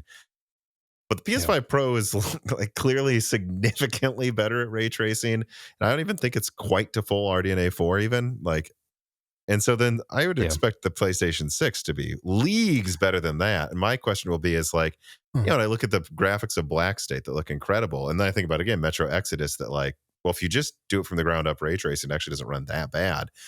Like, what are they going to Hmm. do though? Like about the last, what by then will be the last gen consoles because, Yeah, they won't be able to make the games. or are they just going to be Oh. like, hey, look, 360p Series S and 900p PS5. I think maybe, Uh, or it's dynamic res and hits 4K if you look straight up at the sky for half a second, and then usually it's dynamically going below 1080p. I mean, Alan Wake 2 kind of already does that on console, to my understanding. Like it's I really think it's like really low res. 752p. It's really bad. It's like I don't know why they bad. cranked up ray tracing on that console game. Like they're using above medium settings, and I don't know why. Yeah, on the PS5 Pro, is that the one you're talking about? Yeah, and that was even Is dumber. Like bad. It's they stupid. didn't. Just They give us 60. they I think it's like Digital Foundry and Mm. NX Gamer were like Alan Wake 2, instead of just using the same settings but upping the resolution at 60, they decided to turn on ultra ray tracing. It's like, why Yeah, would you do that? because what the PS5 Pro is similar performance to a what? I'd say I'm pretty sure it's 6800 like XT.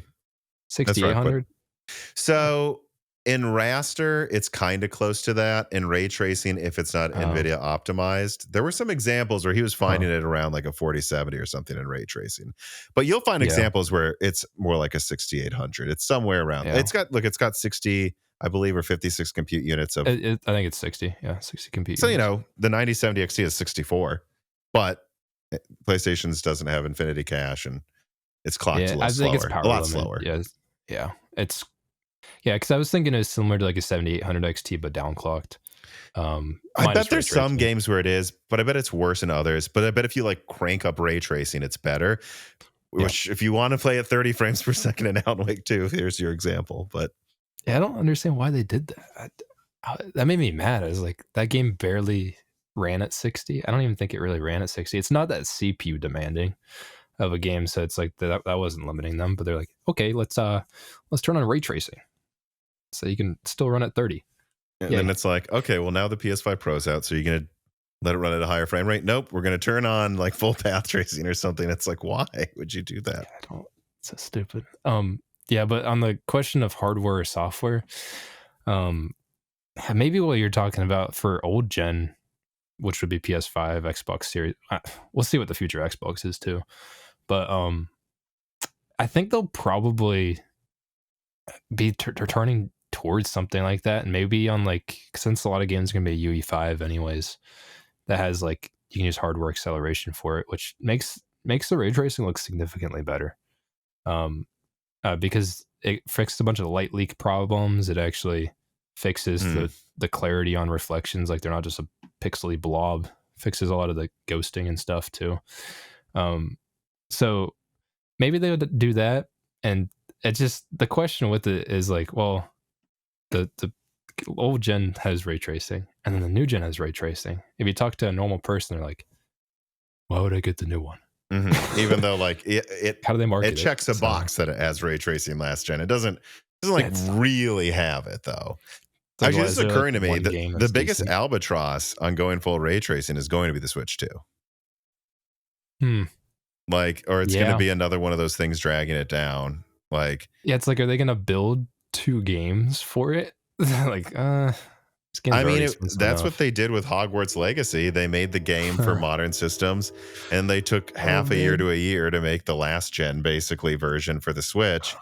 I Oh, guess what I would expect developers to do is make the flagship version and then use that as a model to like, okay, and then we'll make this for the weaker hardware, and the raster update will come out in, a year.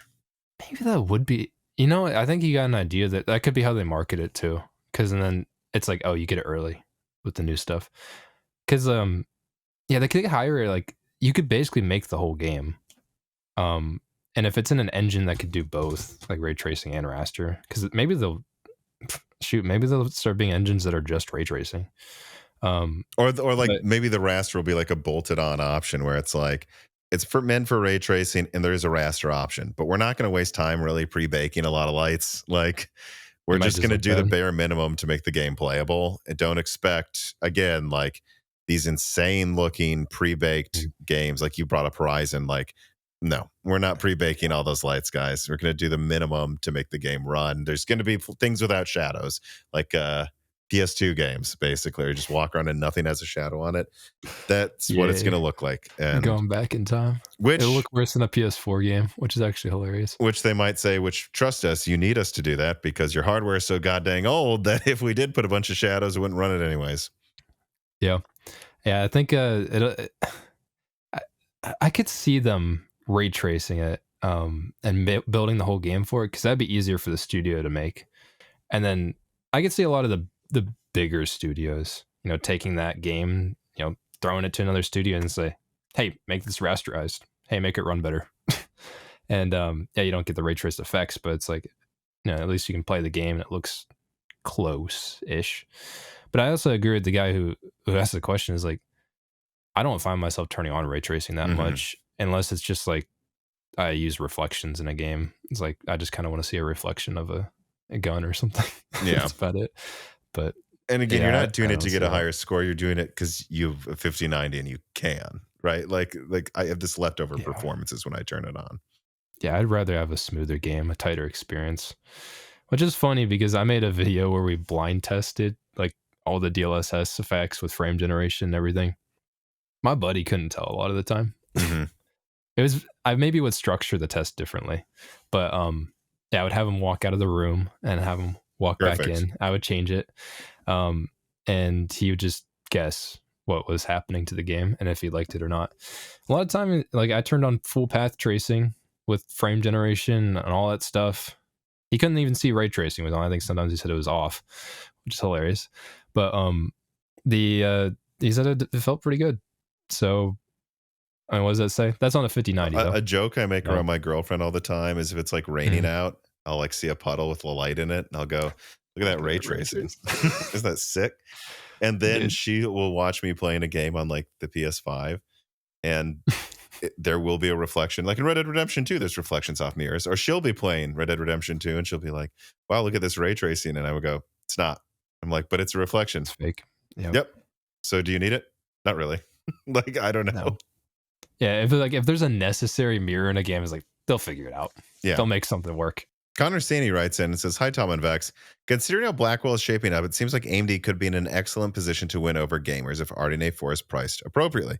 That being said, I think that the introduction of DLSS 4, the transformer model, not multi-frame gen in my opinion, is going to give FSR 4 a run for its money. AMD needs to deliver a significant improvement in image quality over the current FSR implementation to have any chance of closing the gap in image quality and stability. So do you think that AMD can achieve this by March and have widespread developer support to boot? Well, Blackwell's hardware may be unimpressive, DLSS 4 is. So I would say that supposedly it can just update every FSR 3.1 game and just use FSR 4. So support's going to be, I don't think, as bad as last time at launch, but it's still going to be. And how many DLSS 4 games actually even are there officially yet? I mean, I don't think there's that many. But I don't know. We've been kind of dancing around it. What are your thoughts on DLSS 4? So with FSR 4, I just want to mention that part first, because how many games are going to get it? AMD said that it can be upgraded in the games, kind of like how Nvidia is replacing things. And I've also heard conflicting things that people have said that Nvidia has to whitelist, or not whitelist, but the game devs have to whitelist their games for it. Like, I don't think they do. But someone told me that that there's something with DLSS 4 where it's not as easy as you'd think. Also, and this is something every developer backs up that's been on Broken Silicon. You can say it has the support, but if you just, flip a switch, just going from 3 to 4 can break. Oh, now all the waves in the water are flickering. So they still have to do a Q&A round. And there's some concern DLSS 4, because of how much it updates, is still going to take a decent amount of Q&A before it's supported by a lot of games. Okay. Like remember Starfield? Like people forced in DLSS and it had tons of graphical glitches and stuff. Yeah, it was kind of weird. It worked surprisingly well, but but devs don't like that, and so it isn't as simple as flipping a switch. We tried it with Starfield and there were issues, Yeah, so that kind of stuff.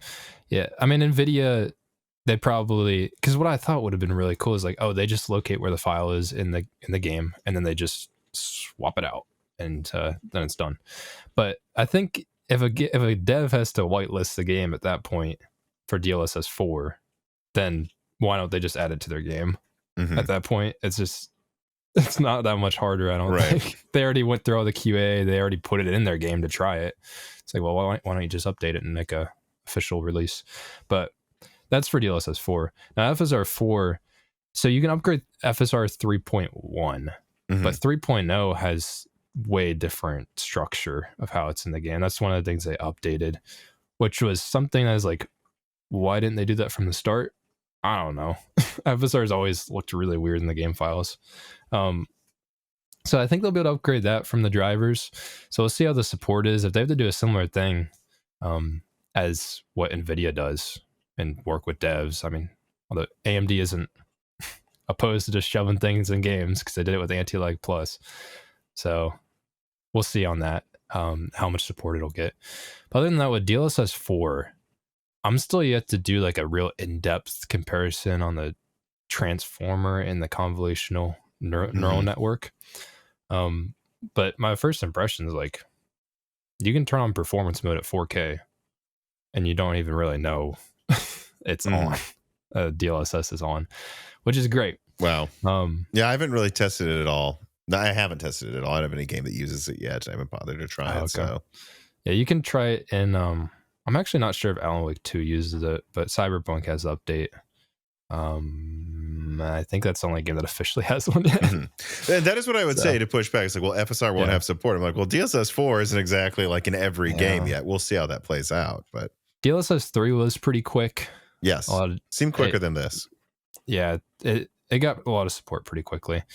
Um, yeah, FSR might be a little bit slower, but in terms of the frame generation on DLSS 4, I mean, DLSS multi-frame generation is not really like the discussion isn't that much different than it was with times two, to be honest.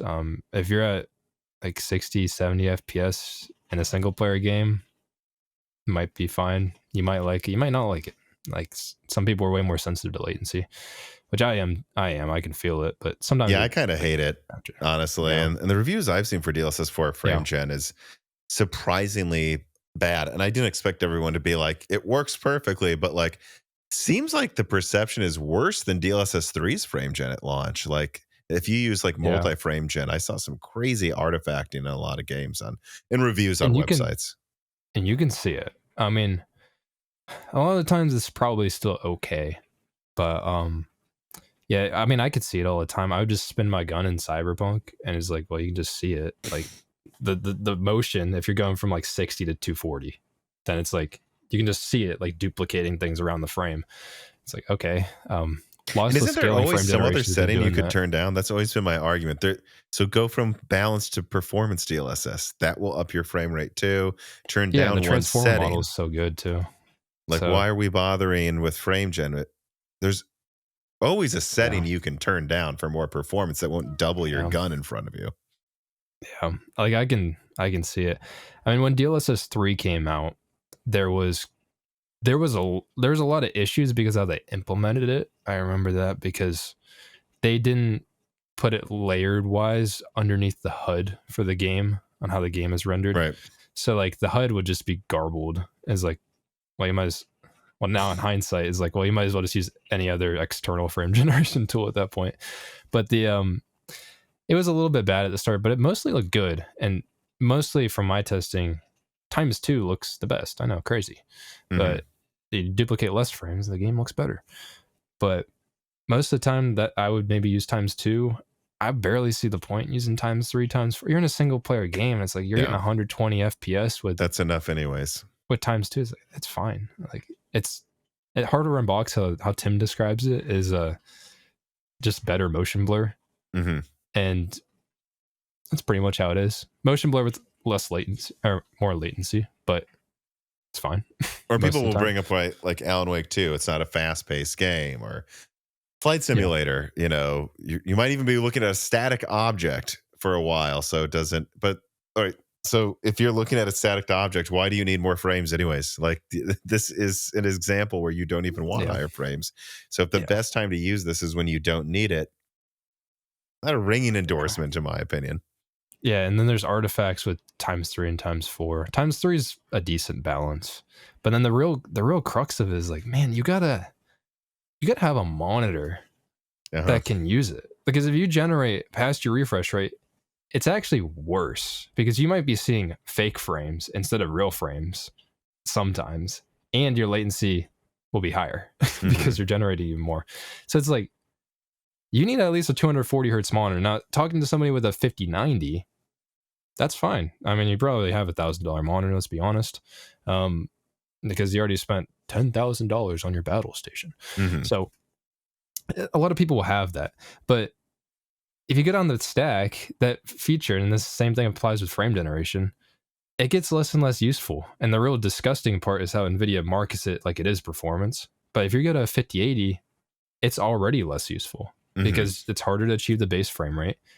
You're going to need a higher end monitor. And it's like you can spend okay, like $1,000 5080 if it was $1,000 and $1,000 monitor. That's a lot. That's even getting way different than if you had a 5090. So at the end of the day, it's just so niche and it's marketed like it's game changing, and it's not. I mean, it's cool sometimes, but that's about it. Yeah, and the multi-frame gen thing kind of surprises me because I put out this video. To be honest, is I think it's safe for me to say this now. This video came from like an onboarding interview, is the way I would describe it, with a source at Nvidia. Like before, I Okay. talk to people a lot. I'll like, okay, well, can you prove you work there? Can we? I mean, look, you don't need to leak anything to me. And this was one of Yeah. the sources that rarely ever did, but I mean, if I could just bounce ideas off of you, you actually make these products, you might give me good insight. The question Mhm. I had about them was like the future of DLSS, and something that they said that I put in this video is like they just want to make sure the quality is better and better, so that like AMD never catches up to like especially like ray tracing well, upscaling is going on. And I suppose they've done that right Mm. with the new transformer model. Like it is even better, the quality's higher. Yeah. But it's interesting to me because the way this person talked, maybe it's just because he's an engineer or something. So like this is what they would want to talk about. Like it's all about the quality. It's not about the more frames. We got to times two, that's enough. And seeing the Huh. multi-frame gen really kind of caught me off guard this generation. I didn't Yeah, it expect wasn't. Nvidia to go, we heard you loud and clear.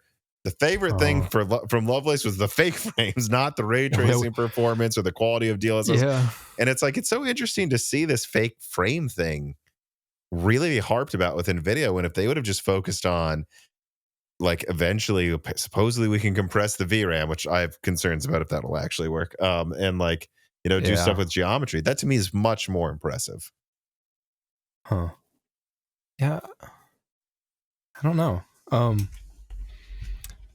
I would get the impression from them that they probably do just go after quality, because when FSR 3 frame gen finally released, it was bad at first, but then given a couple titles that it came out in, that was already really competitive with DLSS frame gen. I mean, frame gen was Hmm. on DLSS was And a was little did bit that better. surprise you? Because that surprised me. Actually, the thing that FSR3 caught up with Yeah. fastest was the frame gen part. I'm like, oh, Yeah, it's like, you did that and as you well as don't need an NVIDIA? optical flow accelerator. Yeah. You don't even need AI. It's like, it works really well, because like actually in some games my preferred way to play, even over DLSS frame gen.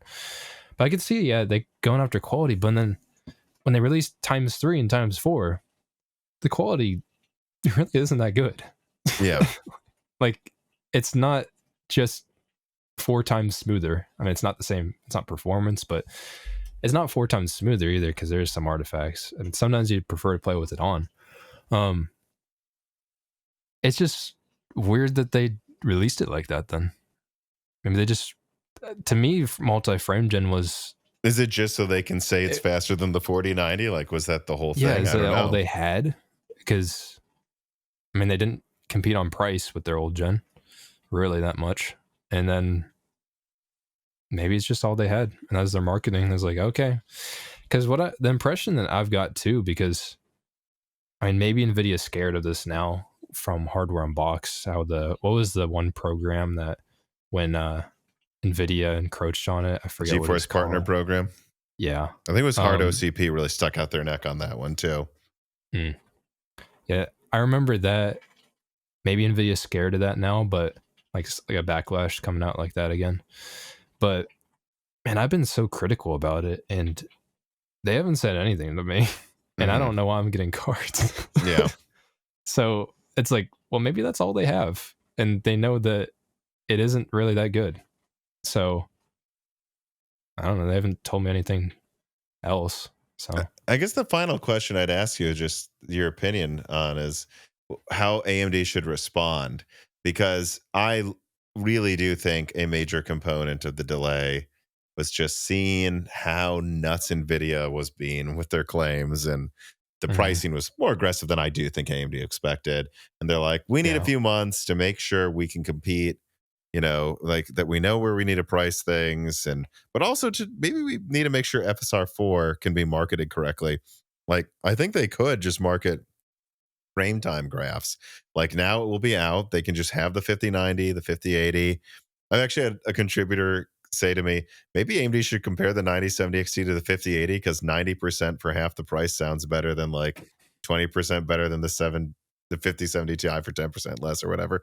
Um, I can see that. I can see but that. like, should they just do a graph where it just shows frame times and they're just like, this is the frame times and we're crushing them? Um, And then here's the price. yeah, Hopefully, price is good.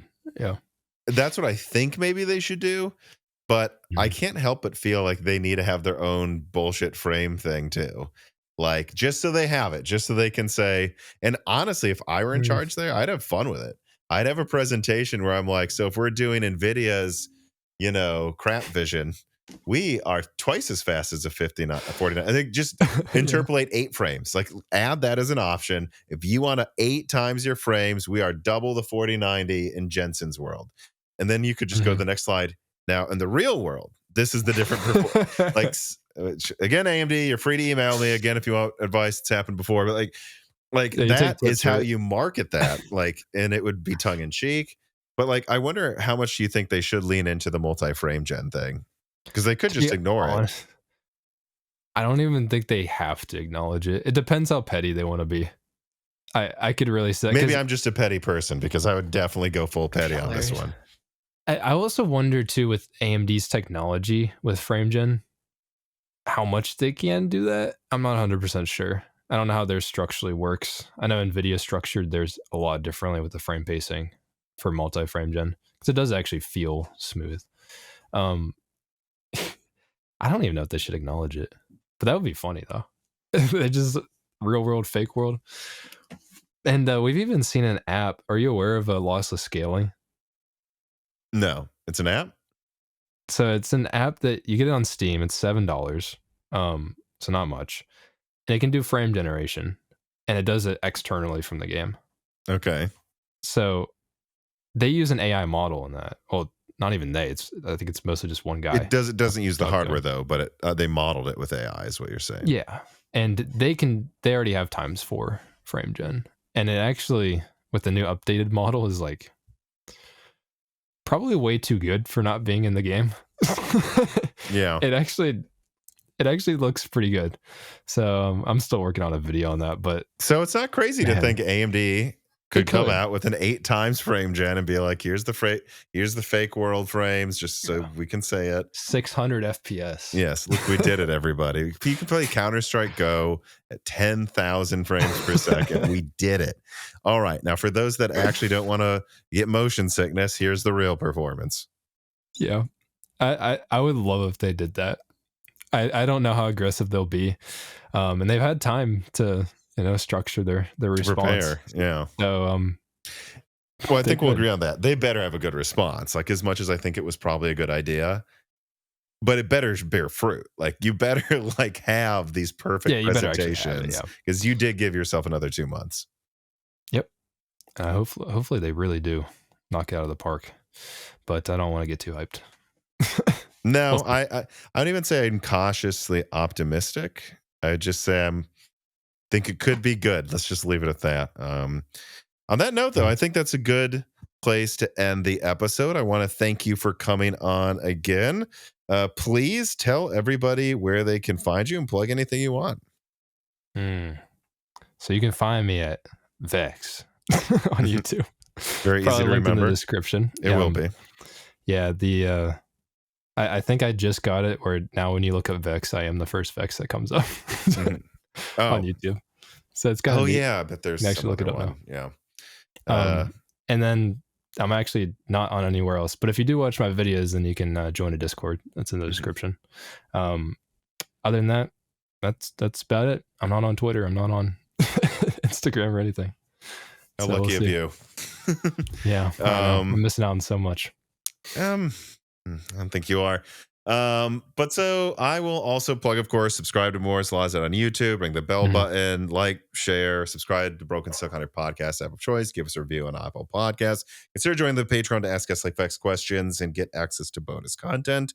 And once again, Vex, thank you for coming on, and thank you everybody for watching, for listening, and sure. Have a great week, everybody. Peace. This podcast was brought to you by the YouTube channel and website Moore's Law is Dead. Moore's Law is Dead and Broken Silicon are trademarks of their creator, Tom.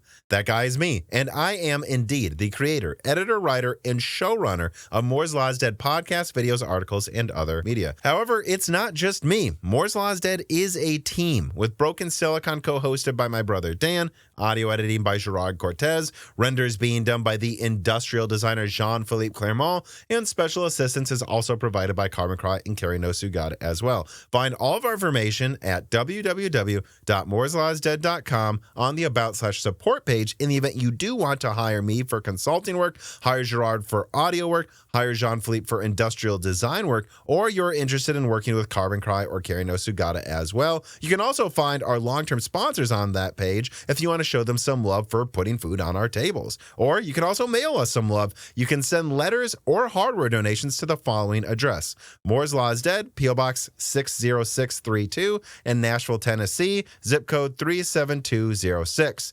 Although, to be honest, the best way to show Moore's Law is Dead some love is to support us on Patreon. Patrons are what makes Moore's Law is Dead content truly possible. Every month, and really every day, depending on who you're talking about, me, Gerard, Dan, and Jean-Philippe are working tirelessly to provide a steady stream of content that we could not keep doing unless we knew the work was possible without being reliant on sponsors dictating every little thing we put out. Don't get us wrong. We love our sponsors, but we love directly working for you, our fans, much more. If you have any extra money, even a couple free dollars a month, consider supporting us directly on Patreon. Those couple of monthly dollars will get you access to the exclusive podcast Die Shrink, voting on subjects of future podcast episodes, the ability to ask guests questions, and of course, access to the Moore's Law is Dead Discord full of like-minded people who I am sure would love to meet you.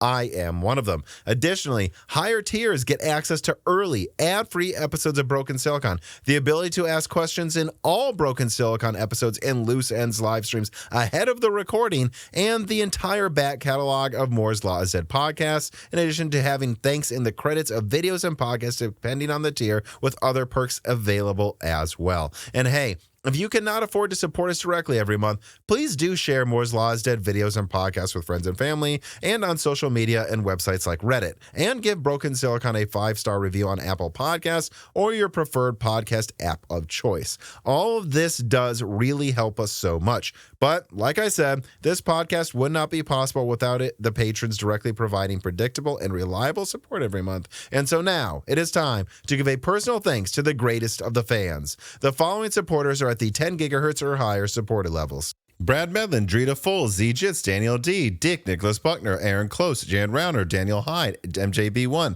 GZ Ziggy, Toka, SNS Chalmers, Jem Ferrier, Valko Malev, Jensen Wang, Gigorous Hacker, Sarcastro, Chris Strick, Compressed AI Blocks, Hal Puma, Evan Dingle, Treadbird, Sammy Malas, Jordan Simkovic, The Boss Haas, Chrysantine, Jonathan, Franco Frederick, Jake 223, Jake Martin, Neithru Singh, Slicky, Meat and Pork, Tim Robb, Ian Clifford, Travis Gooding, James Witters, Mad, Zoot Taylor, Stephen Coates, Greg, Michael McGee, Patty Cakes, Gamers Unite, Amiable Chief, Mark Mitchell, Tommy, I Should, James Anderson, Mark Raidmaker, Cole Addict, Hamron, Henry Zhang, Wesley Sager, Michelle Pell, Hexapuma, Mai Sharona, Reginald Ari, Teak Autumn, Winwang, Winstar, Corey Leonard, James I, Raider, Little Germany, Shay, Milton, JSMMH, Melodic Warrior, Brett Jones, Chuck Glidden, Mac Daffy, Stephen Dick, Justin Bustle, Austin Haggerty, Joe Foot, Brian Scanlon, Hardland, Jansen Angema, Joseph Kelly, Slushba, Hem Segung, Neil Val, Verga, Sisyphos 7771, Brian Wright, The Forbidden Juice, RB Racer, Alex Vega, Dr. J. Matt, Freedy, Jeffrey Gentleman, Michael Cozy, John Swin, Crystal Joe, Elvergun, Kiko, Thalo 215,